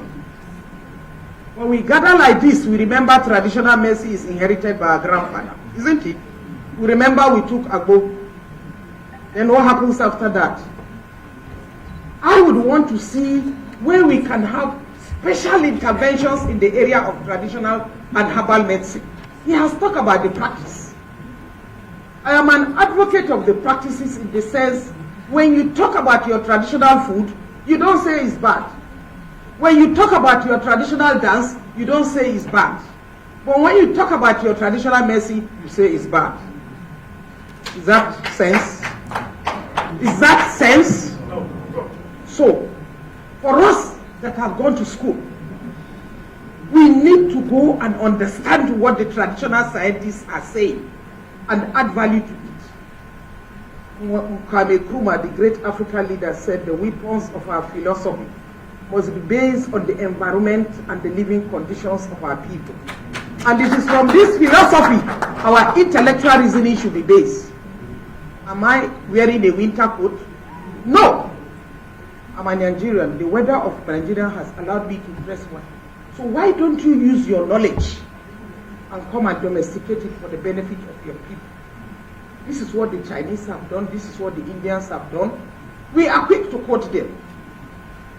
We have been waiting for the council bill to be passed in the National Assembly for so many years, since 2007, which was again approved in 2019. Because we talked about, the key speaker talked about regulation of these people. You can only regulate them when you have a council. This is the council we have been waiting for. Still, when they come together, we are going to do it. At the end of the day, we are still pushing. Maybe this forum will help us out. As I see some eminent people and the former senator, we need to pass the council bill for traditional complementary and alternative medicine. If we pass the council and bill, this is part of the book launching. Because for the book launching to achieve effective publicity and utilization, you need to look at these bases: institutional frameworks, policy-making, political will, support. The Chinese support their companies in producing herbal medicine. The Chinese government give them money to start. Then when they are stabilized, they now privatize it because they know those people are not produce. We are not willing to support the traditional medicine practitioners. The same with Prof and those of us too who have been in this field. And where is the money? You are being looked at, you want a loan with heavy interest. If the government, which we are part of it, and we are still advocating and saying it, can come together, special intervention for the promotion of traditional, complementary, and medicine, with focus on developing herbal medicines, Nigeria will be in the world map and participate in the $100 billion annually. But we don't do that. This is a green area. We call it green gold. Our trees are going extinct. Conservation is not taken seriously, or preservation. Cultivation is not taken seriously because the book is there. Where is the practicality? The practicality is to look at what they have said in the plants. Where are they? How can we identify them? And how can we promote them? And how can we commercialize them? I want to use this forum to state these are the challenges we are having. Even though before I make my minister's speech, but you see, I'm in this field, I can't keep quiet if I don't say what is in my mind. Now go there, sir. So that all of us there can do our own little contribution. Even his advocacy. If the Father Adodo tells you the challenges he is going through before producing a product, you will mourn. So, the researchers there, we have National Institute for Pharmaceutical Research. How are they well supported? Do you give them mandate to say before 2 years we want to see anti-malaria plants locally produced in Nigeria? You are taking the Artemisia annua, which is produced in China, which is an indigenous plant in China. I'm quick to say that. Brought in, and the disease, if you believe in God, for us as Muslims, we say when the disease descends, the cure comes along with it, but man must sick. So we are taking the Chinese plant. That is what is processed to give you the artemisinin combination therapy. When we were to cultivate it in Nigeria to test run it, the Chinese didn't want to give us the seeds. But our then President Olusegun Obasanjo, said, can I see some of the seeds? When they showed him, he put it in his pocket.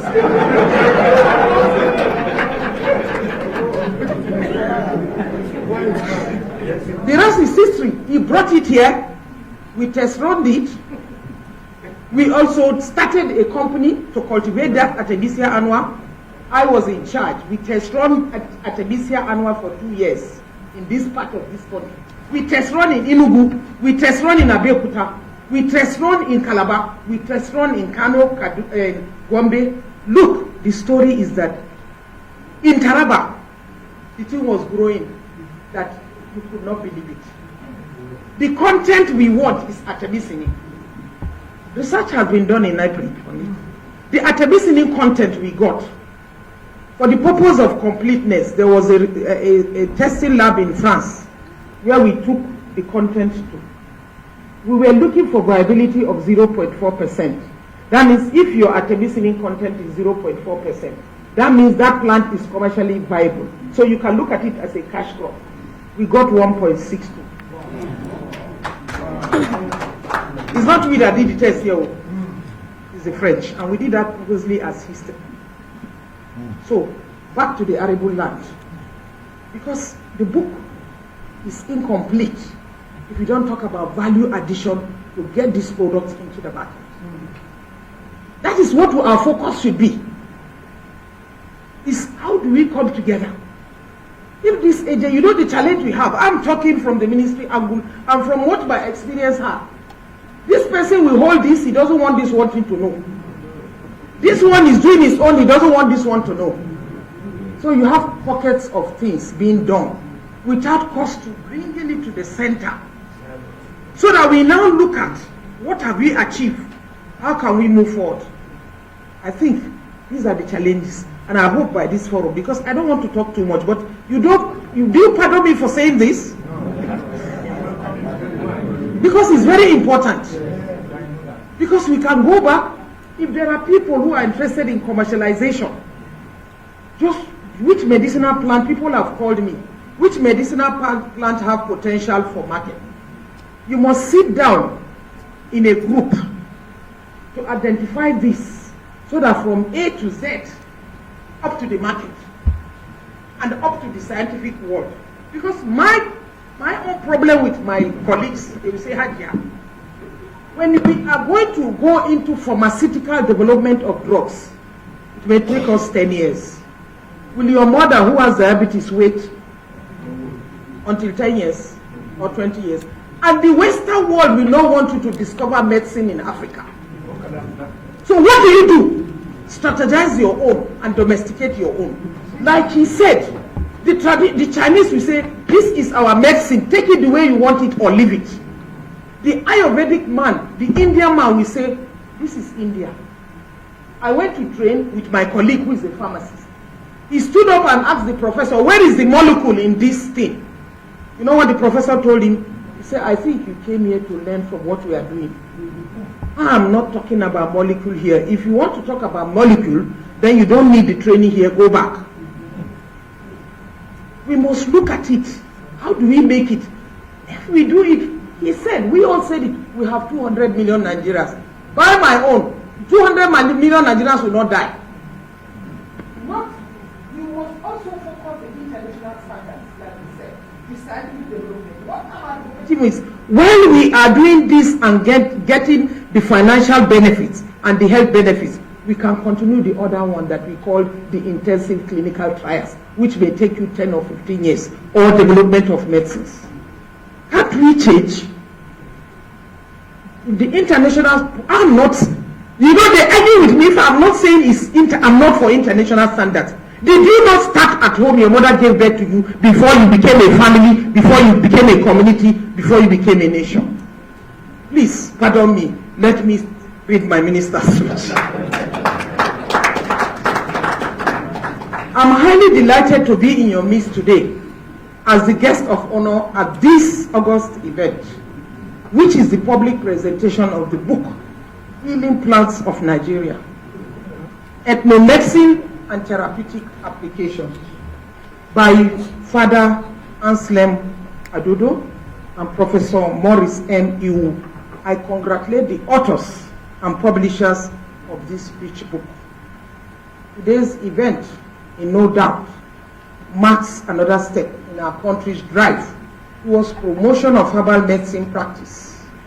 Part of the mission of publishing this book, which is to offer comprehensive information on the use of herbal medicine in Nigeria, and also to demonstrate on how the framework of African traditional medicine can be preserved in contemporary clinical contexts.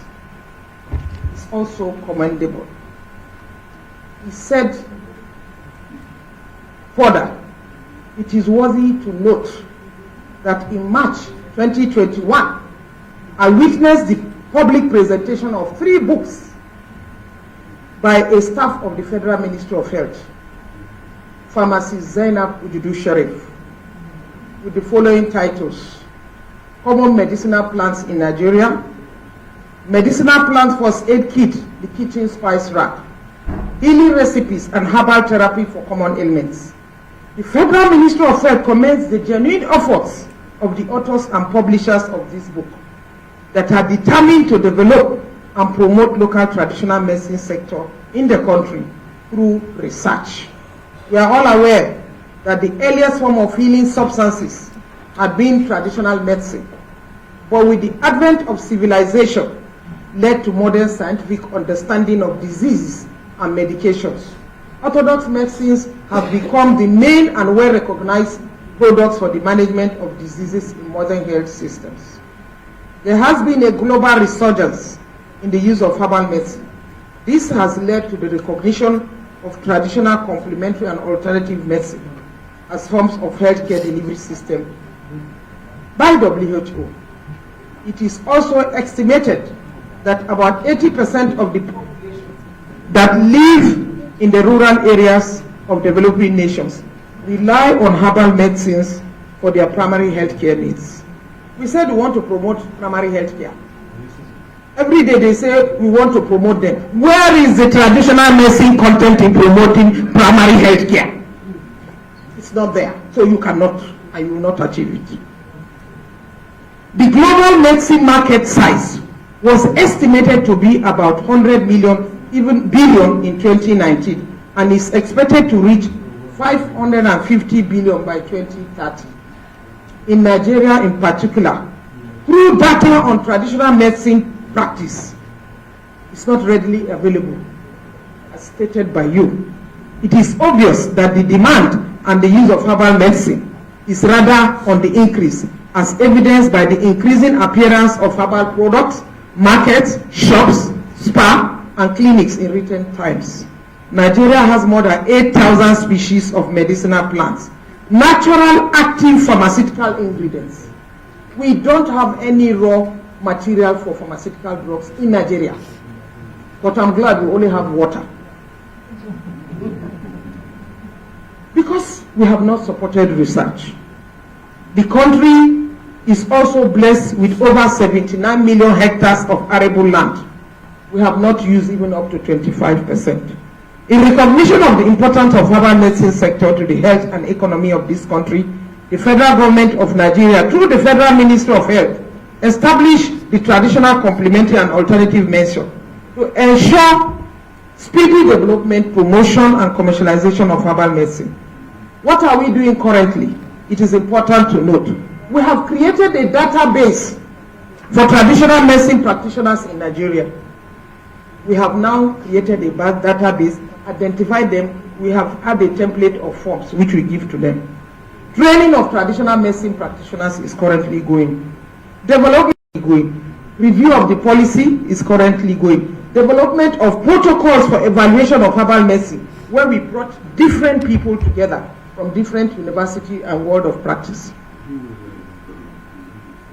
We are in a bid to promote and support the establishment of a TCAM institute, which will be purely like the Chinese or the Indians. Institutes are never enough if they are very productive and practicable. China has over 90 universities of traditional medicine. The ultimate goal of government intervention in this sector is to drive the maximum health, economic, and social benefits. The present administration of President Mohamed Buhari is committed to supporting research in the various fields of healthcare, including traditional and complementary and alternative medicine, in ensuring access to good quality and affordable healthcare to all citizens in this country. This is in line with the universal health coverage. This effort is justifiable considering the role herbal medicine played in the recent COVID-19 pandemic worldwide. Once again, I congratulate Father Anselm Adodo and Professor Maurice, the authors of the book. May God bless you. And I thank you all for giving me this opportunity to speak. God bless you.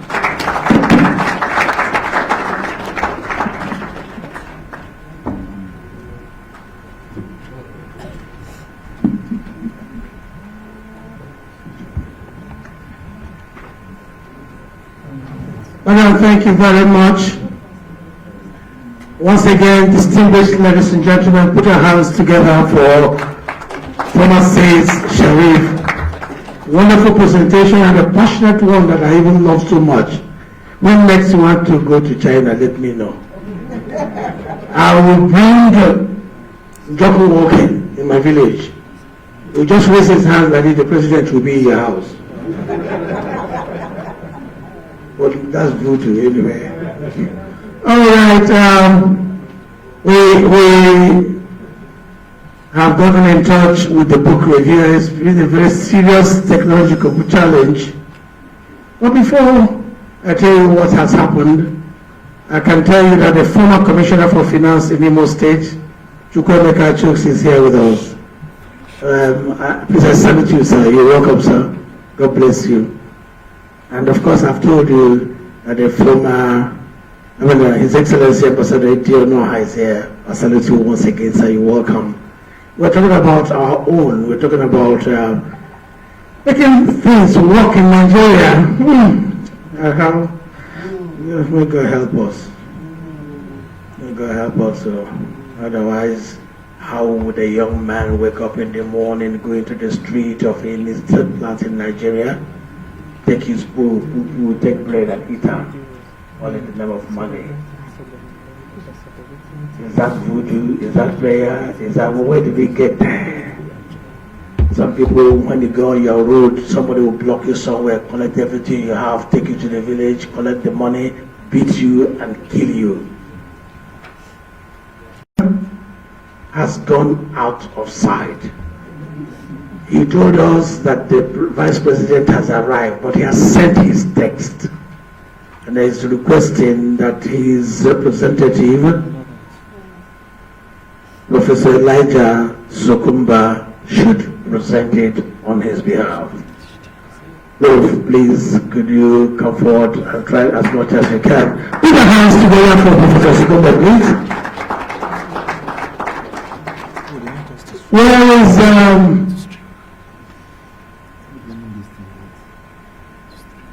Becky, please? Paper presentation.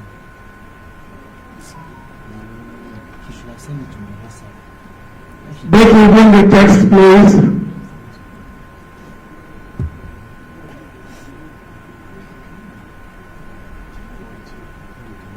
You know, this is what we get when everything revolves around one man. That's why Mind You is not doing well. Because they believe so much on when one man is in charge of everything, when he's not there, something goes wrong. Becky, come. You have so much to do in your hands. You know, in Nigeria, what African nation will never win the World Cup? Take out the names of their national teams. He's bringing it now. If it's not snake, it is a lion. If it's not lion, it's just one thing or the other. Professor Chichuku, God bless you again. I keep saying that he flew in this morning. Please put your hands together for young men taking over in the next 2023. We, the young men at 65, will be the youth leaders. Hallelujah. All right. We're getting it done. Prof insists that we'll review the book, because if we don't review the book, what are we talking about? And that's why he's taking his time. But I tell you sincerely, the time is now.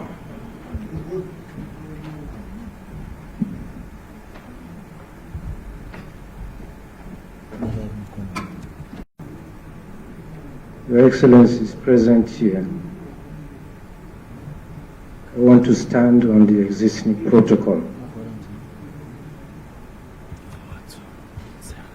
The book reviewer has sent in the electronic version of his presentation.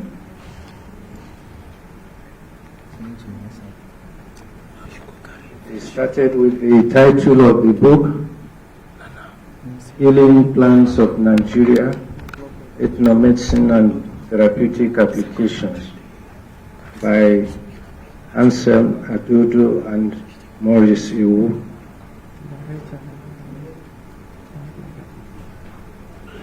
Said the authors,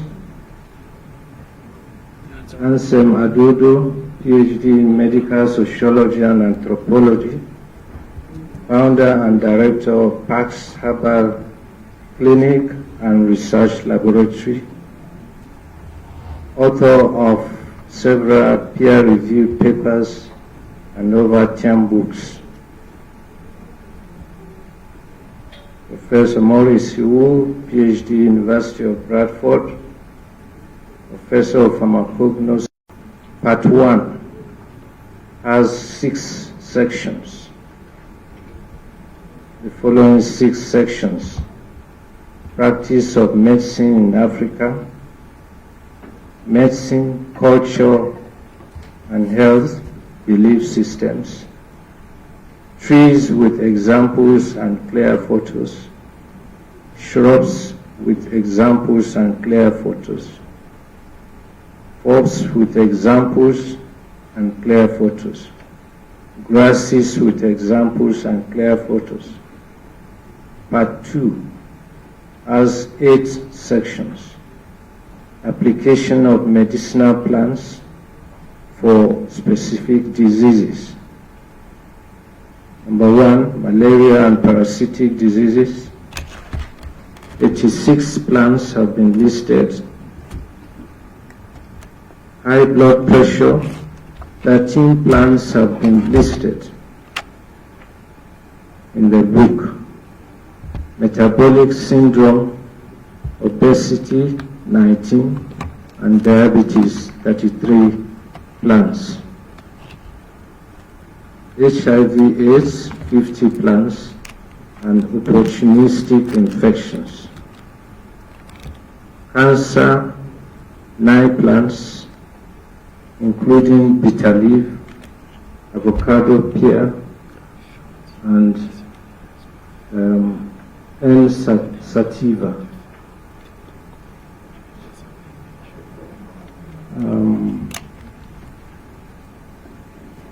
Oxidative stress and chronic inflammation. That's number 6.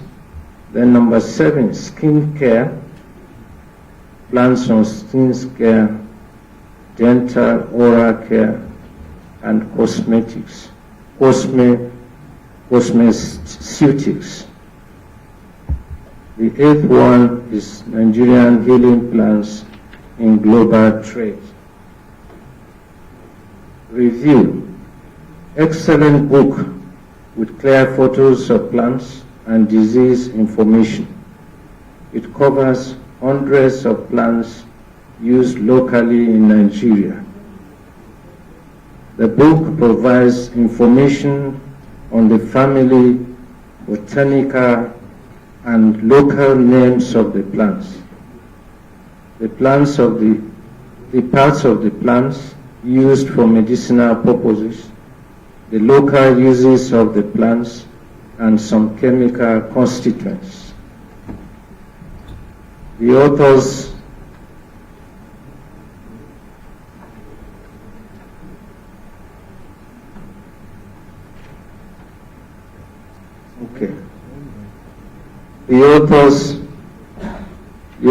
should consider adding fingerprinting of more plant constituents and provide scientific data where available to justify the local uses of the plants. The last 8 chapters of part 2 of the book should stand on its own, not part of applications of medicinal plant uses for specific diseases. Recommendation: I strongly recommend this book for local, basic, and clinical research. The book will also be a great addition to the pool of books available on traditional medicine.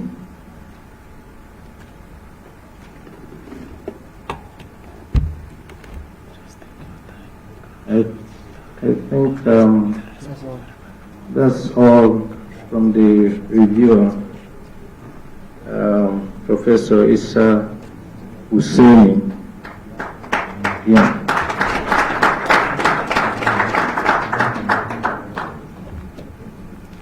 Professor Husseini was one of my students at the undergraduate level.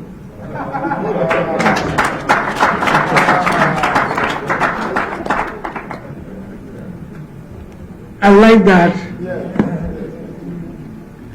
For your student to write for you, and the teacher will read for him, it's a good endorsement that he taught well. And we took him unawares. He never knew he was going to read a thing like that, more also from his student. So that's big endorsement. Thank you, sir. But sir, I keep asking, your name sounds like a Cameroonian. Sakumba Samba. The Director General of Raw Materials Research and Development Council is represented by Dr. M.L. Buga, Director MMDD, whatever that means. It means if you MMDD. All right, so we'll get back to you. Get the books ready. Some people want to launch the books on their own. But before then, I invite the representative of the DG of NEPRID. Please come forward. The DG of NEPRID, please.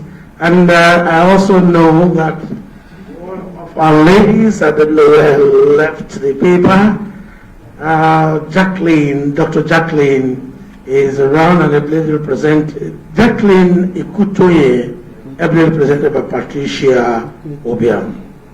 God bless you, and I know you get the books ready. Where is the new reader? He has left, huh? Okay. All right. Now, talking about policies and government assisting and the funding herbalists. And those of them who are hoping, I don't know, we will make sure that we get all that from planting, research, planting, producing, and the consumption and marketing. I know government has something to do. And the only person who can do that is someone who has been in government, who is still in government, and who will be advising government. I invite the former governor of Imo State, Dr. Ikedi Godson Ohakim, for a goodwill message on the herbal medicine. They don't want. Please put your hands together for me.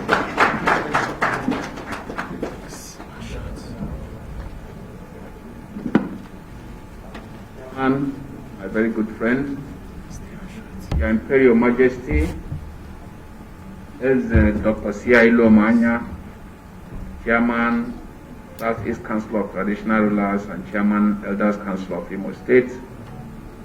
The authors, my elder brother, Professor Maurice and the Adodo, ministers, distinguished leaders, distinguished ladies and gentlemen. My goodwill message is to buy 2 copies right now of this book without much ado and without wasting your time for the sum of 500,000 naira.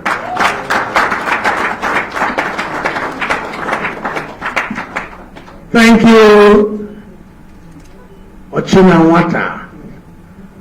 One of the youngest governors we had those days. He's still young. God bless you, sir. Now let me invite the raw material MMDD. I remember that.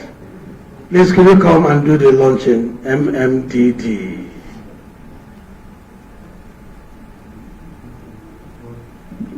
Thank you, MC. MMDD is Minerals and Materials Development Department.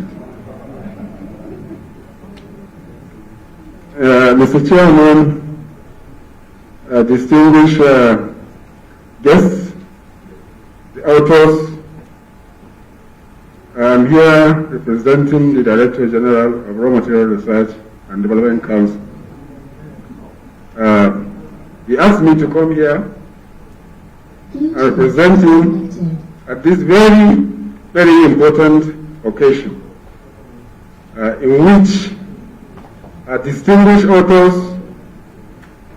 are putting together the medicinal plants that are called, that can heal different diseases in the country. In particular, Professor Maurice,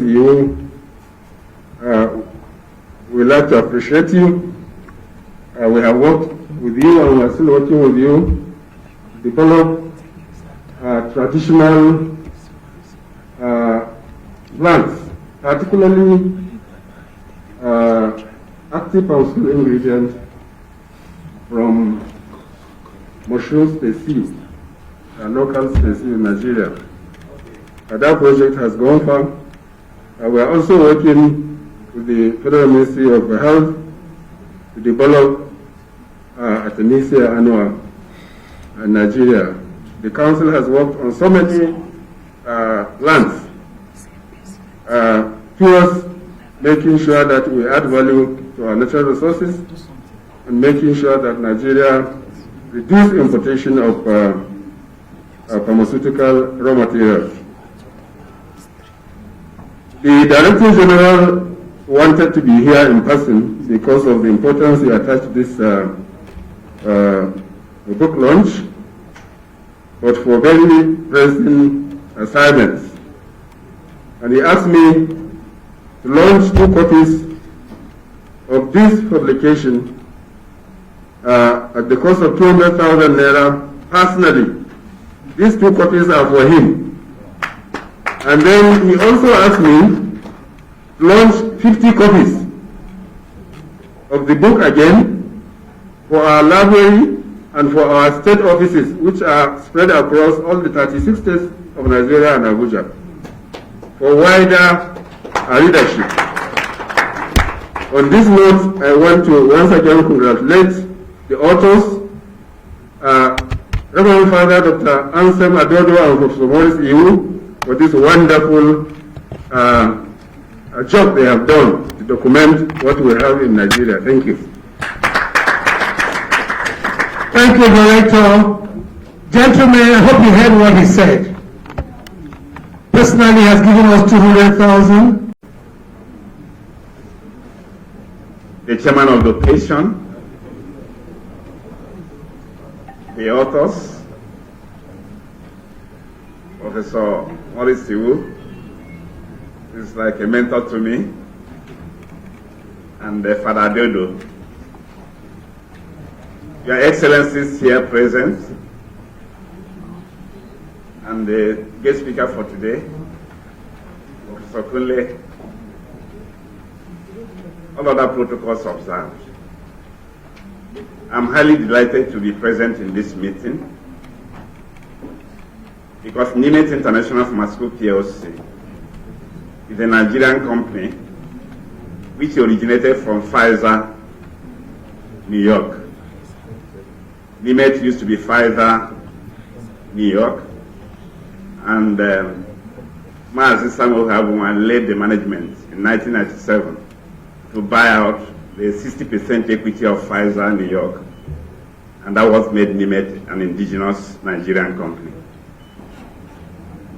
And one of the authors today happens to be a non-executive director of Nicon International Pharmaceutical PLC and the chairman of our Board Innovation and Strategy Committee. Being the chairman of the Board Innovation and Strategy Committee, he led us to have a very big vision. Our vision is to be the leading innovative healthcare provider out of Africa.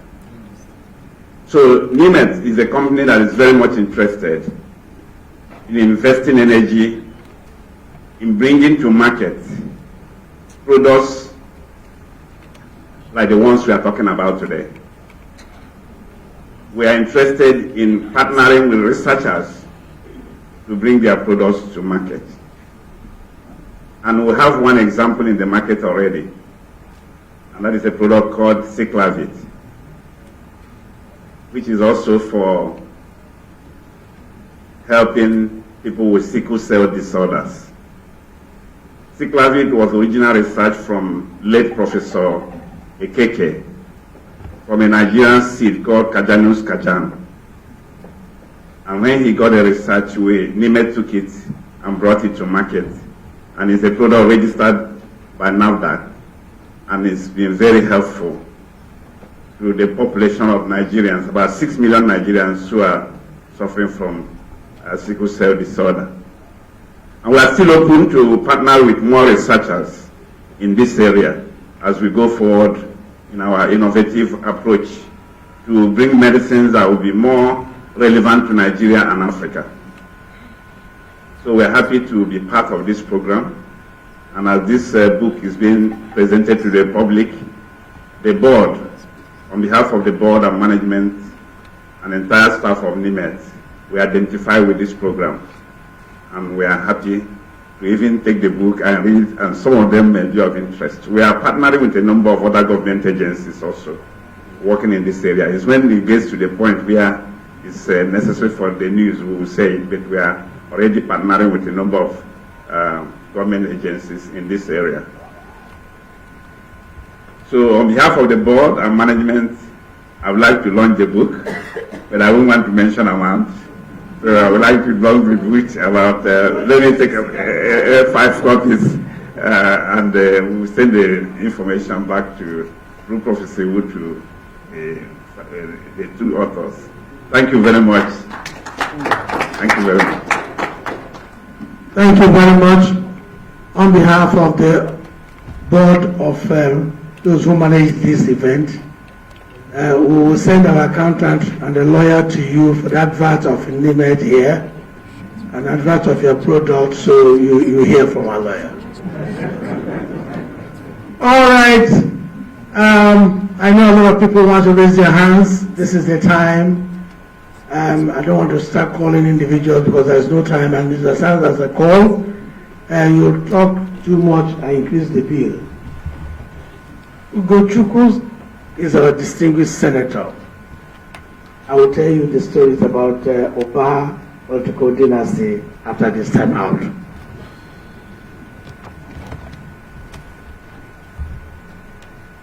Distinguished ladies and gentlemen, I'm going to stand on existing protocol.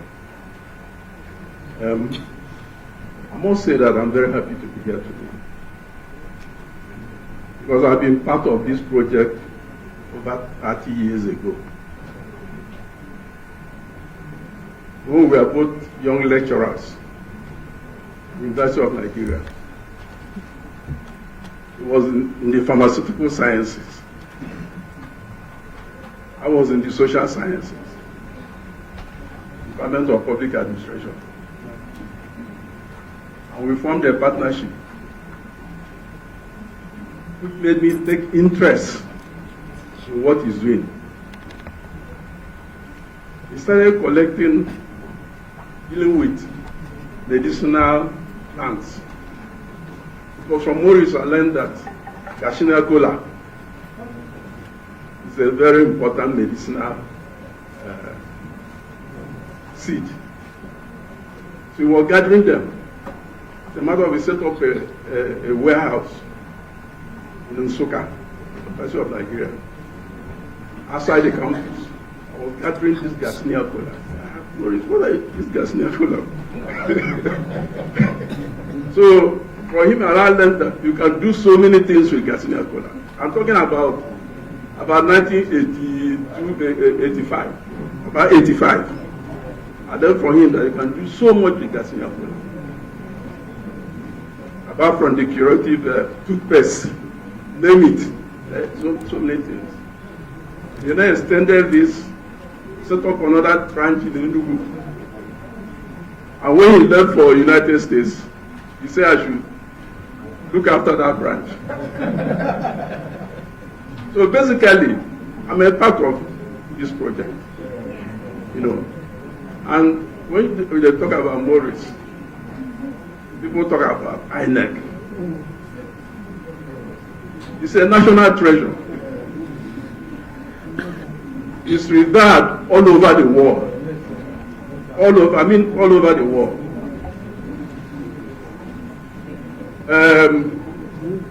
It was a very important staff of Nile breed. Walter Reed in the United States. Walter Reed is where they treat the presidents. If they are not well, they take them to Walter Reed. This is where Maurice was. So, but because of the love he has for his country, when the opportunity came, he came to serve us. And the foundation he set up in INEC is what is being built up. And people should realize that. But beyond that, his love is in pharmacognosy. This is a special area. And he has done a lot. There's a particular tea during the COVID that is in the market, which people didn't realize was a major preventive tea on contagion COVID. I drink that tea, I will testify. There's nothing that tea doesn't do. It's a detox. There are a lot of other things. As I was coming, I saw it somewhere there. But I must say that I'm happy to be here today. But Professor who is growing day in, day out. Father, I haven't taken time, I've been hearing about you, reading about what you are doing. By collaborating with Maurice, the sky, right now we are passing the sky, now we're heading to, So it's a wonderful combination. I'm happy to be here. And definitely, as a foundation member of this project and the growth, I must have something to say. I will say it privately. Thank you very much.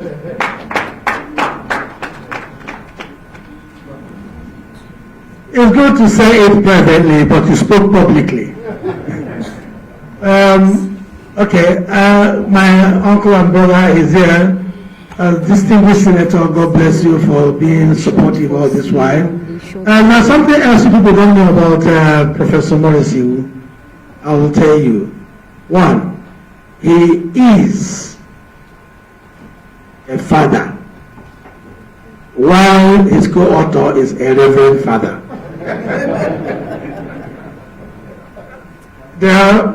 After our bishop in Abuja diocese, the next person is Professor Wu. He is more of the Catholic Church, living in the church than he is. If he's not in the church, he's in the farm producing products, and that's a simple truth. He doesn't eat meat. I think that's what Prof's mom taught him. And we can see the result. I wanted to speak immediately after the senator because I want to align myself completely with all the sentiments that the senator has expressed. I just want to take 2 copies with 200,000. Thank you, sir. If you know them very well, you can be sure this is Alumni Association of UNN. You understand? Well, all of them, these are soccer products, so they know how to get themselves. Jacqueline, are you going to say something publicly on behalf of Doctor? Nothing, but you can get the book now. Please, somebody, Becky, please send 2 books to her. Okay, now I'll call on the chairman of the occasion before I get into the others because this is his show. I can't steal it from him. This is a presidential candidate. Thank you very much for me to speak again. Everywhere I go with Professor Wu, he goes with same campus, same faculty. So you hear the same stories all the time. And I'm tired of hearing the story of Goshuku Oba and Maurice Wu. I'm tired of it because there's a problem with their relationship. One is a political scientist, one is a pharmaceutical scientist. But they forgot to add a financial scientist. Because if they did, we would not be looking for money to launch the book. And one thing about, I must commend our director for speaking to the heart of the issue. One of the things that make people tired of our talk shops in Nigeria is that we know what to say, but we don't do what we need to do. And we need to do what we need to do. My interaction with my statistics and all of the aspects of alternative medicine, which I don't like to call alternative medicine, is that if you are involved in it, you must invest in it. And Professor Kunde has had occasion to attend meetings and he keeps asking the question, why do you put your money in this thing? And the reason is simple. Nigerian government doesn't have enough money to invest in herbalists because they invest their money with spiritualists. So somebody has to bridge the gap. And not only investment of money, like research and all of that, there are so many research that I fund and I contribute to. But if you come to my house, for those who know my house, you will see that full of plants everywhere. And an auntie of mine called me early in the morning and said that your mates are acquiring land to build houses. You are using your land in your compound to plant trees. But and I was happy that many of the plants that you see in this book, if you come to my compound, you will see them in different places. And I think we need to just leave that and believe in our own medicine and believe in and make sure that we make investment, we train young people so that we can put it in the mainstream. Mainstreaming our medicine by reference to how much they are accepted overseas is a big mistake. The mainstreaming should be here. So if it's here, then they would have no other option to recognize it. For me, what I can do here is to buy 100 copies of these books and plead with the authors to send one copy to every faculty of pharmacy in the universities. And if there are more than enough, if there are more than 100, I don't think so. If there are more than 100 faculties of pharmacy, they should give each one at least one, and then send 10 copies to me, and then they can send me a bill at the prevailing price. I already owe Professor Wu money anyway, so you just add it to the list of money I'm owing him. Thank you very much. Well, 110 times 30. I've done the mathematics now. They ask Igbo man, 2 plus 2. Say, I don't know. 2 plus 2, you don't know? I don't know.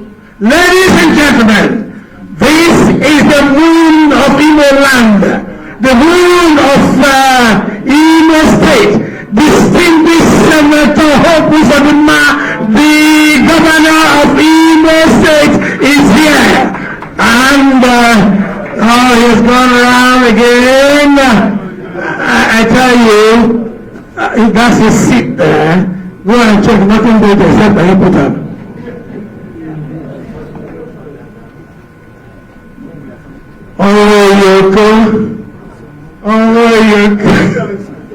Excellency. All right. Now the chairman of the occasion, I'll tell you, he's going to give us some intercontinental machine capsule. And he will say, he came in yesterday, and while Allah is seated comfortably, I must tell you, the man who is a 2IC to Professor Maurice, who in the Catholic Church administration, private sector, in Okigwe Diocese, I say it choosing my lines. It's no other person who believes that there is nothing way past God, nothing past God. And we here carry Chuku. Ladies and gentlemen, this is presenting to you Chief Tony Chuku is here with us. You're welcome, sir. Welcome, sir. He is one of the strong pillars of the Catholic Church. Now, the chairman said something about herbalists and the spiritualists. There is a man we know. He is both a herbalist and a spiritualist. And that's why the co-author, Reverend Father Anselm Adodo, PhD, a spiritualist and a herbalist. Pax Herbal.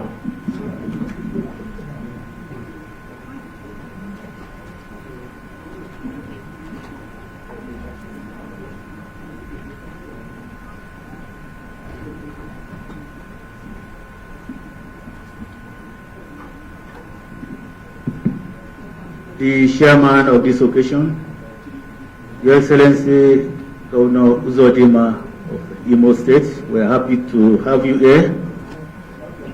Distinguished ladies and gentlemen, my co-author, Professor Maurice Iwood. I'm sure some of you may be wondering, why is my name before Professor Iwood's name? So he's older than me, both in age and in the number of research and in so many other ways. I think the reason, simply because the publishers, when we were writing this, I was the one who approached the publisher, and I was coming from the perspective of a medical anthropologist a medical sociologist, and ethnobotanist, trying to focus on what the community thinks about the plant and how they use the plant in different local communities. So the publisher now recommend that it will be good if you have a core pharmacognosist to be involved in this to give more richness to the book. So they sent the information around, asking those who are in that field to, if anybody is interested. And I remember Professor Idu, who is here, was among those they approached to write a review. Eventually, Professor Iwu showed some interest. The publisher did not know that we know ourselves very well. So that was how we started to work together on this book. So that's why my name is there. It's not because I know more than him or that I'm better than him. It's just a process of the administration. And for me, it is wonderful that we have done this work together. It has taken about 7 to 8 years to get here. As I heard pharmacist Zainab saying, it's not easy. But we thank God that we have gone this far. When I was in primary school, my teachers used to tell us that Nigeria is a great country with potentials. Then I got to secondary school, they told me the same thing, that Nigeria has potentials. I went to universities, got qualified. They also told me the same thing, that Nigeria is a great country with potentials. Then I discovered that I'm getting older and that I may go on and die, and Nigeria will still remain a country with potentials. I decided to do the much I can do now and leave the rest for other people. So I encourage you to do whatever you can do now and leave the rest for other people to continue. And that has been my own orientation. Listening to all the speeches today, it just occurred to me that all the speeches, all the ideas could have been said 10, 20 years ago. And my fear is that in the next 10, 15 years, we may be repeating the same story, and Nigeria will still remain where we are. So for me, let us do what we can do now for the sake of posterity. As far as I know, it is only in Africa that we are still attending conferences and seminars to tell the world to respect us as Africans. Why do I need to tell you to respect me? If I have anything to offer, let me offer it. Then you respect me. Chinese people, they don't have seminars and conferences telling the world to respect China or in Hong Kong or Japan or Dubai.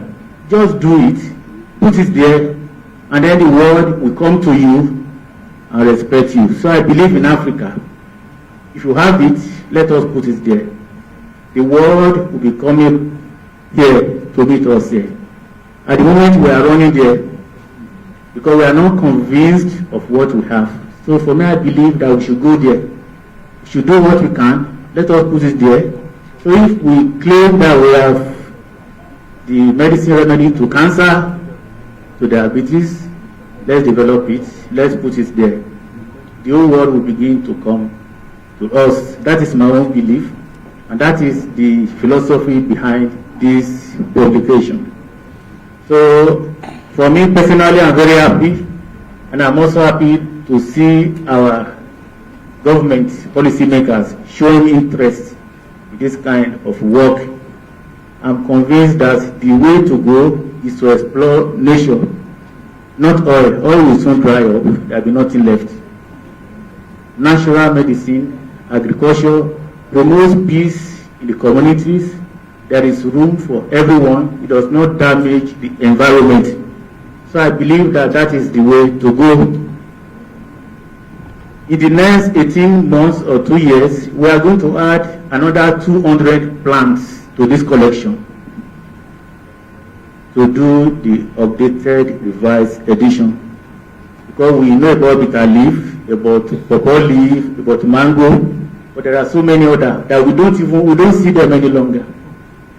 In the past 10 years, I can count at least 35 plants that I can't find any longer.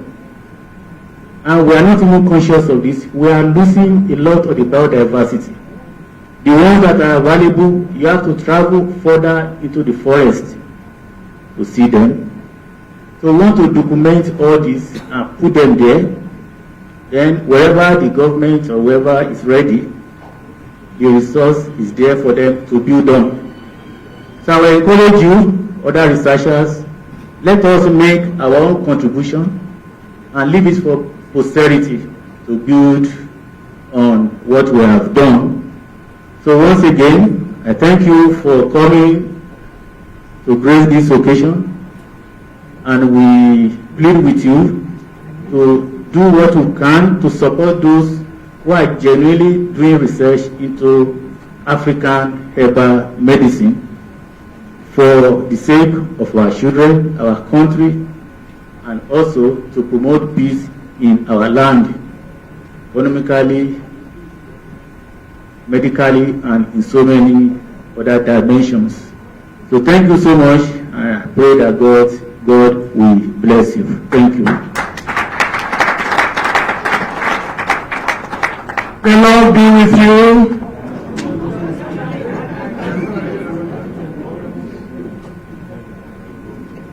When we hear the Lord be with you, it is either let us pray or go in peace. But now let us pray that our next brother, you have heard everything about him, but the one that fascinates me so much is that this is the only man who will eat bitter leaf without squeezing his face. He'll be eating it, enjoying it as if he's eating one kind of meat. The man will be eating bitter cola with bitter leaf and then one other ginger that is pepperish, and you'll be laughing. I said, now our Prof, who born you? Ladies and gentlemen, I present to you Professor Maurice for his lesson.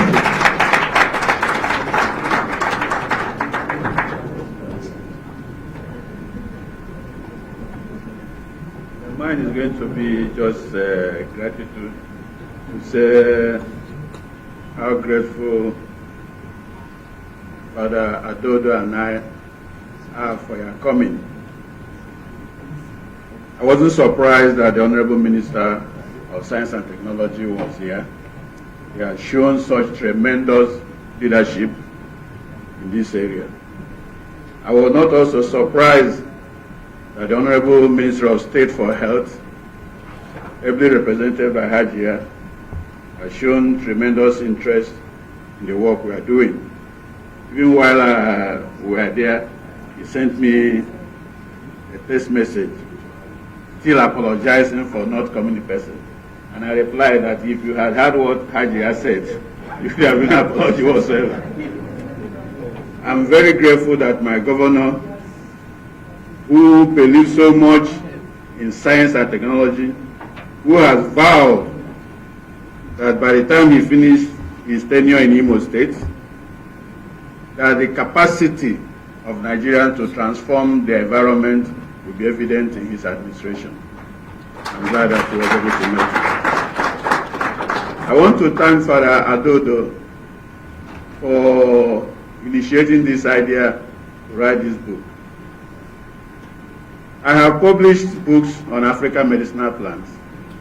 My first book by the same publishers was done in 1994. They did a second edition of the same book 20 years after, and then a third edition that they are preparing. When I was approached for this particular one, the interesting thing, the same publishers, if you are in our area, you will know what Taylor and Francis means. They are the top in the field. They have approached me to do a third edition of African medicinal plant, which I accepted. So when this other project came along, I had to now complain to them. I said, but we just agreed that we do the 3rd edition. What I have done, which is a secret I'm trying to lay out, I've gotten some 3 brilliant scientists, much younger scientists, that after this 3rd edition, they should take over publishing and writing the African traditional medicine. So one of the young ladies is here in Abuja. As I said, let me not open some secrets, so that they are growing young lecturers, young scientists, and then they will be able to keep bringing it out like it's done outside Nigeria. If you look at I think it's the chapter 8 or the last chapter of the book, we did mention plans that are of global trade. That means that just cultivating those plants alone is a business, and a successful business at that, because people have done that all over the world. There is something that the DG of raw materials, the Dr. Buba that said, we were able to trick mushroom to manufacture for us one of the most expensive drugs that is used for cardiovascular medicine, lovastatin. A collaboration between raw materials and my group, we are able to now have lovastatin. And Raw Material Council is building a plant here in Abuja to manufacture lovastatin. Why am I saying this? There are so many government agencies that see their work in theory, but Raw Material Research and Development Council has practicalized their mission and the direction of their agency. And I want to thank the DG for all the support they have given to this part of this aspect of research in traditional medicine and medicinal plants. Like Father said, we want to have a depository of knowledge.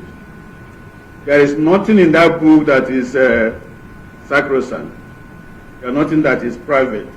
We have 4 platforms, what we call WhatsApp platforms, where we openly share information as to Nigerian healing plants. We also have several e-sources, and we give out PDF copies of documents. We're also starting a series of clinical dialogue with doctors, so that Nigerian doctors will be able to know that they have to go to the next step. I've always challenged Zainab that you cannot do grafting of traditional medicine and modern medicine. It does not work. Trying to get the doctors to recognize their practice is a waste of time, because they have a trade they have to protect. It's purely commerce. It's business. We should follow what has happened in India and China and have parallel tracks. And they only meet in 2 places, government and the patient. In between, there are 2 different entities. They don't believe in the same philosophy, they don't have the same source of knowledge, and they don't have the same practice. And that is why it is important that we make this point known. Some revolution happened 2 years ago, getting to 2 years now, when the COVID-19 came. Remember, it is also important that these 2 ministers that came were those that I ran to. And I told them that COVID was nothing new. Coronavirus has always been with us, but was more manifest in 2003 and 2004. But WHO thought it was novel virus, and they misled the world into believing that it was an unknown virus. But over time, within 3 months, they realized that they made a mistake. That COVID-19 is nothing but SARS-CoV-2, the second rendition of COVID, the coronavirus that causes a particular type of disease called SARS, severe acute respiratory syndrome. Why am I saying that they made a mistake? We should be bold and courageous enough to know that we are as human as they are. That we went to the same school with them. They are not more brilliant than us. That we can do it and do it even better than they do. Africa survived coronavirus because of ingenuity of Africa, not because of anybody's else. We should be able to shout at the rooftop. We also did something that was also novel. In all the villages, from Sokoto to Aba, from Maiduguri to Port Harcourt, People were steaming themselves for treatment, and those steaming works. Has it been documented and accepted? No. Has we taken credit for it? No. Has our government been bold enough to suggest to the world that we have answers here? No. I was talking to Professor Kunle a few minutes ago before his presentation. Madagascar came up with a treatment for COVID. The world laughed at them. And when we now looked at it, we realized that it was because of sophistication. It was the cause of sophistication from our cognition. The original product was active, but through the process of manufacturing, it lost that activity because artemisinin, the active compound, is not stable. But instead of us looking at it, we laughed at it. Luckily for us, we have gotten NAFDAC approval to reinvestigate artemisinin, the active compound, 500 milligrams for COVID-19. My proper name is actually Okwaradibi. It's not a laughing matter. If you come from Bano, if you come from Ehime, you will not be surprised that I'm in traditional medicine. Because my name, when I was born a healer. So I cannot be a pharmacist, I cannot be a doctor, but that would be degrading my noble profession of being a healer. So if you go to my village and say that you want to talk to Okwaradibi, they will know that it's me that you want to talk to. So that was why I was not surprised when the COVID-19 came up.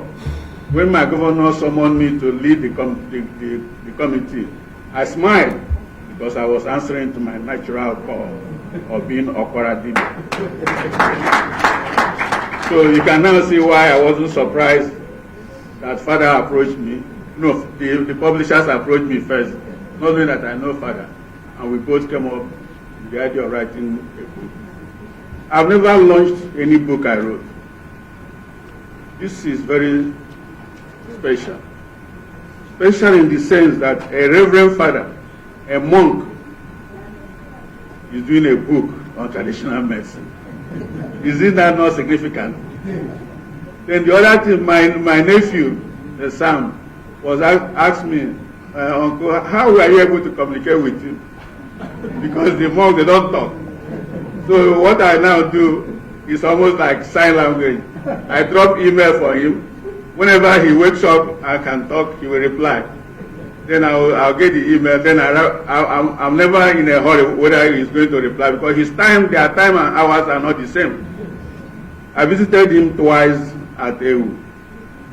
Not one for work during the SON meeting, one on my own private visit. It's a place that if you have time, please go and visit. I went to EU monastery. For my whole stay there, I don't think we had too many interactions. I went to mass in the place, and they were facing they were facing themselves, and I was facing another different. And I thought I was the only one in the hall because there was no light. The mass has gone halfway before I now started hearing human voices. Within a short time, then I knew that there were people on that. I'm not kidding you. I did not know that they were there. It was absolute silence, and the prayers were going on and so on. So you can then imagine that this is a work, a project God Himself has designed.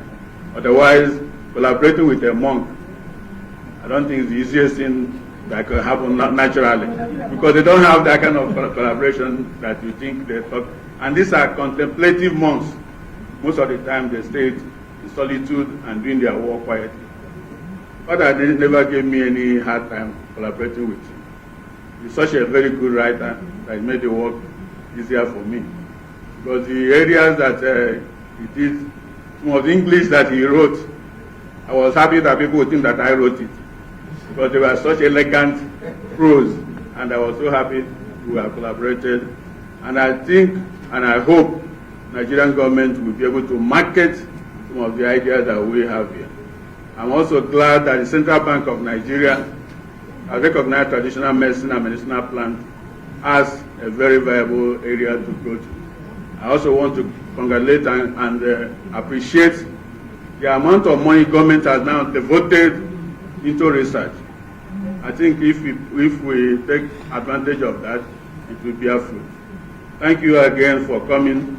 I really appreciate your presence here. Thank you very much.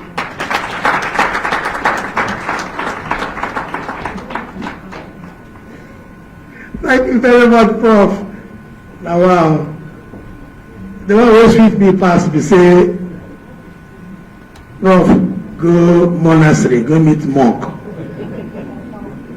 We thank God the man may become monkey. Because plants today, they're going to jump from one place to the other. And that place is a wonderful place. Now, several years ago, a young man bolted out and was so strong in his character. Beautiful man, who say handsome. And he took Lagos State by storm and embarrassed. And when it was time for him to get married, he called me to be the master of ceremonies alongside others.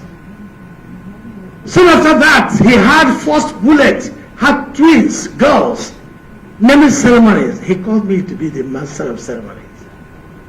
As God will have it, he opened a very big office in Victoria Land. On the day of opening, he invited me to be the master of ceremonies.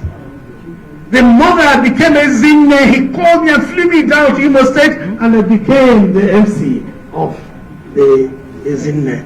The mother passed on to the glory of God, may her soul rest in peace. He invited me to be the master of ceremonies at the burial of the mother. When he became governor, they didn't leave me this time. This is our Imo State. This is the governor of Imo State. This is His Excellency, most distinguished Senator Hope Uzodinma, to deliver his broadcast. The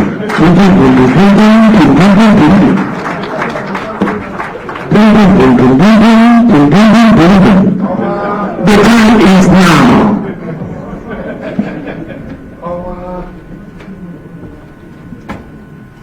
The Chairman of the occasion, Your Excellencies, distinguished ladies and gentlemen, let me start by apologizing for coming late. I planned to be here earlier. I came from Owerri. You know the popular language in the aviation industry. The operating aircraft is being delayed until we were able to get it. So I want to sincerely apologize. I'm almost certain that everything that is supposed to be said in this occasion has been said by the past speakers. Prof. Maurice, who is one of our best and brightest in the state. And for me, supporting his programs is a duty that I must live up to. So when I was told about this occasion, even when we have a by-election for Saturday in Imo State, I concluded that it will be unexplainable for Nigerians to come here today and my face is not seen. So I therefore told my friend and brother that we should take the risk. And I'm very happy that at least I met people still in this occasion. Our own is to give support to the work that has been done by the authors. Because some of us who grew up with our grandfathers, we don't need new evidence to know that we have a solution to every type of ailment in our bush and farms. Traditional medicine, growing up, was the cure to every sickness in the village.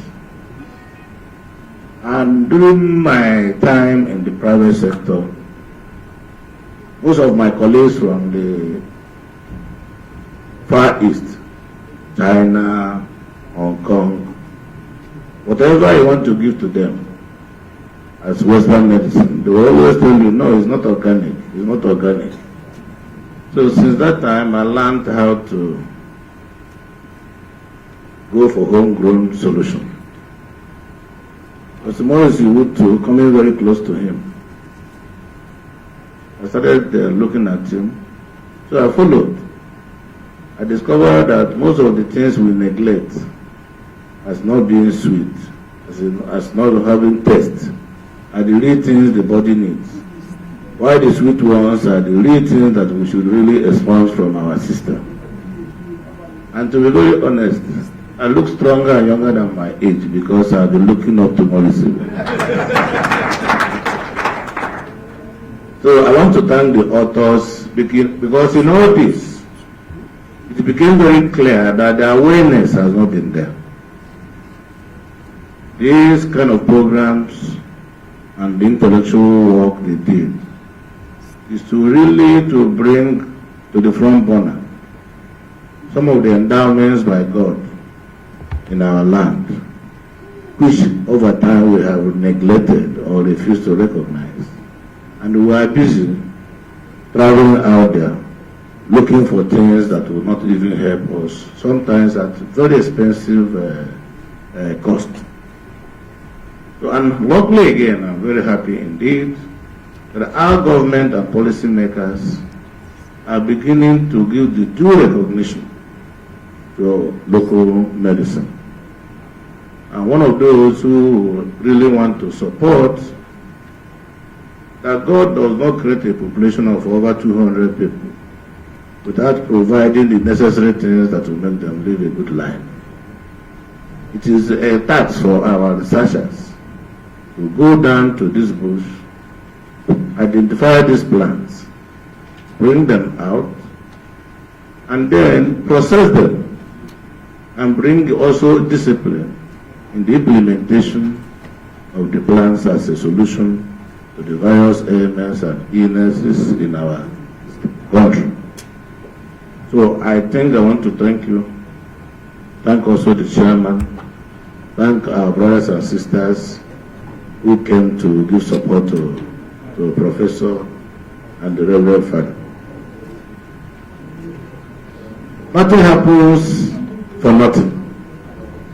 For we Christians, when you hear a herbalist or herbal medicine, you think you are going against the Christian faith. But where a monk and the Reverend Father is one telling us to take herbal medicine, there is nothing you are violating anymore. So I think it's a clean bill of health that has been given to Christians to toe this line for a healthy life. So I want to thank you and the promise to continue to support the program from time to time as God pleases. May God bless all of us.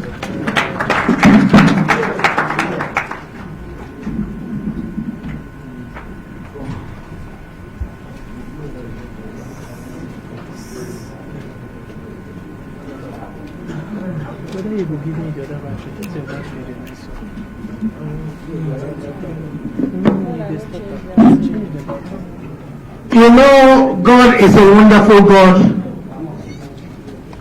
Your time is not my time. Your own time will shine and come at the appropriate time. Have you seen how many MCs in the world will a governor hit his head? This is my time. It's a clear indication that I have gotten an appointment in Imo State. Those if ever say I will join him to. Is that the call? You know, so the book, like I said earlier, the cover price, we made it so simple, bearing the current realities of time economically. 30,000 naira, it would have been 50, but Prof does not like money. I'm sure this money will go back to monastery. And for true, it doesn't say that, but this is, I told you, after Father is a Reverend Father. So he's done well. So, vote of thanks. But we collected 5 copies of the book on behalf of the Federal Ministry of Health in the office of the Minister of State through Dr. Sharif. 5 5 copies, and those 5 copies will go to the appropriate place, and the money will get to your people any moment now. God bless you. And there are other people who are interested in getting the books, please. It's either you go through the sources where we have those drugs that will make your hand not to shake again, Parkinson's disease, if you get her here. The one that will cure cancer. Well, not really cure, but at least make sure that it does not malign is there. The one that will help you, if you're a man who's not too strong, will help you, kakaraka idedia. And the one that will help you for your chest, congestion, decongest it, detoxify it, they're all there. It's either from Pax Herbal or from bio resources. They're all there, the biosciences, they're all there. Just ask questions, they'll be able to tell you what you need.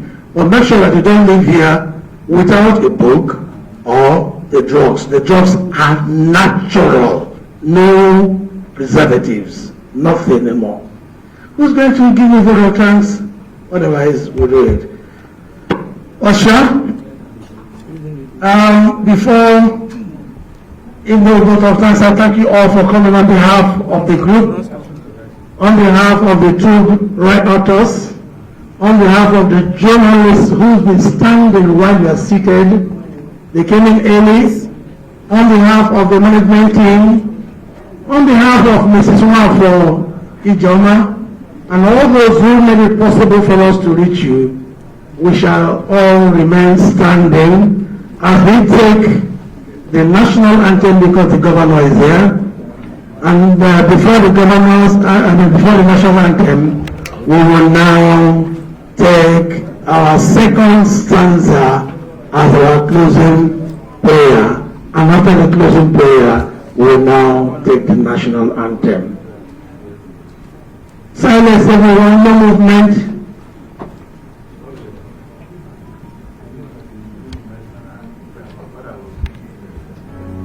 IHP Recepti manages blood pressure, after strengthens immunity, the prayer, promotes Father will bless us, and then we take the national anthem, and helps with and you buy the book and the drugs before you go. IHP Vitalex T aids with All, O God of creation, direct our noble cause, guide our leaders right, help our youth the truth to know, in love and honesty we grow, and living just and true, great lofty heights attain, to build a nation where peace and justice reign. In the name of the Father, and of the Son, and of the Holy Spirit. God our Father, we thank you for this wonderful occasion. We thank you for your gift, for the gift of life, for the gift of health of mind and body.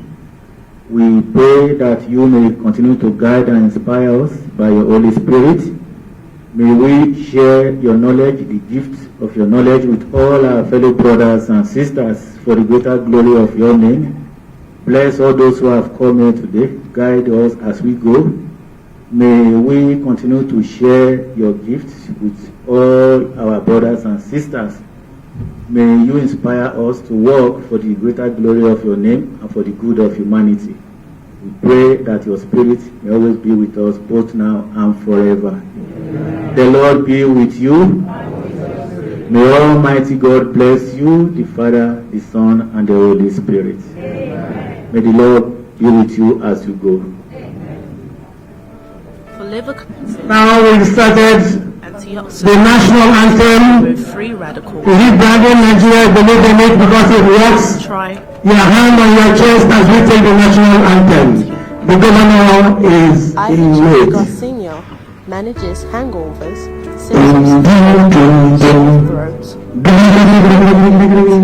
and arise, O compatriots, Nigeria's call obey, to serve our fatherland with love and strength and of our heroes past shall never be in vain. To serve with heart and mind, one nation bound in freedom, peace and unity. Thank you, everyone. Three natural No, products I can't see me for government house away. are sure to revitalize and sustain good health to optimal levels. Try our ginger tea for organic zinc and freshness. Our detox tea is a safe total body cleanser. IHP Ganoderma green tea is sure to revitalize your body. Our Ganoderma coffee has put a new spark in the coffee industry. IHP, a new leaf on life. Stay disease-free, age gracefully, use IHP products. With our 4 commercial farms that organically cultivate our ingredients, IHP products are of the highest standards. IHP is becoming a leading name in the production, promotion, and sales of health and wellness products that are scientifically certified. With a multi-million-dollar Bioresources Institute production facility located in Imo State, Nigeria, IHP has a view to improve general human health and well-being. IHP Immunovites contains immune-boosting benefits of Ganoderma mushroom and immune-enhancing effects. Interset Health Products IHP is different from other coconut oil. Virgin coconut oil made by nature, packaged by Interset Health Products.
Our IHP Aerovite has a unique formulation combining the anti-aging properties of cordyceps, Punica granatum fruits, and Korean ginseng.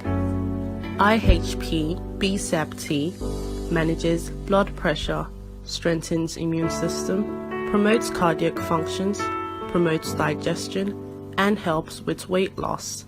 The IHP Phytolax tea aids with constipation and colon cleansing. For liver cleansing, malaria, antioxidants which help remove free radicals in the body system, blood tonic, try IHP Herpa Vital Tea. IHP Garcinia manages hangovers, symptoms of cold, sore throat, menstrual irregularities, and controls allergies. Our vast array of over 23 natural products and blend of teas are sure to revitalize and sustain good health to optimal levels. Try our ginger tea for organic zing and freshness. Our detox tea is a safe total body cleanser. IHP Ganoderma green tea is sure to revitalize your body. Our Ganoderma coffee has put a new spark in the coffee industry. IHP, a new leaf on life. Stay disease-free, age gracefully, use IHP products. With our 4 commercial farms that organically cultivate our ingredients, IHP products are of the highest standards. IHP is becoming a leading name in the production, promotion, and sales of health and wellness products that are scientifically certified. With a multi-million-dollar bioresources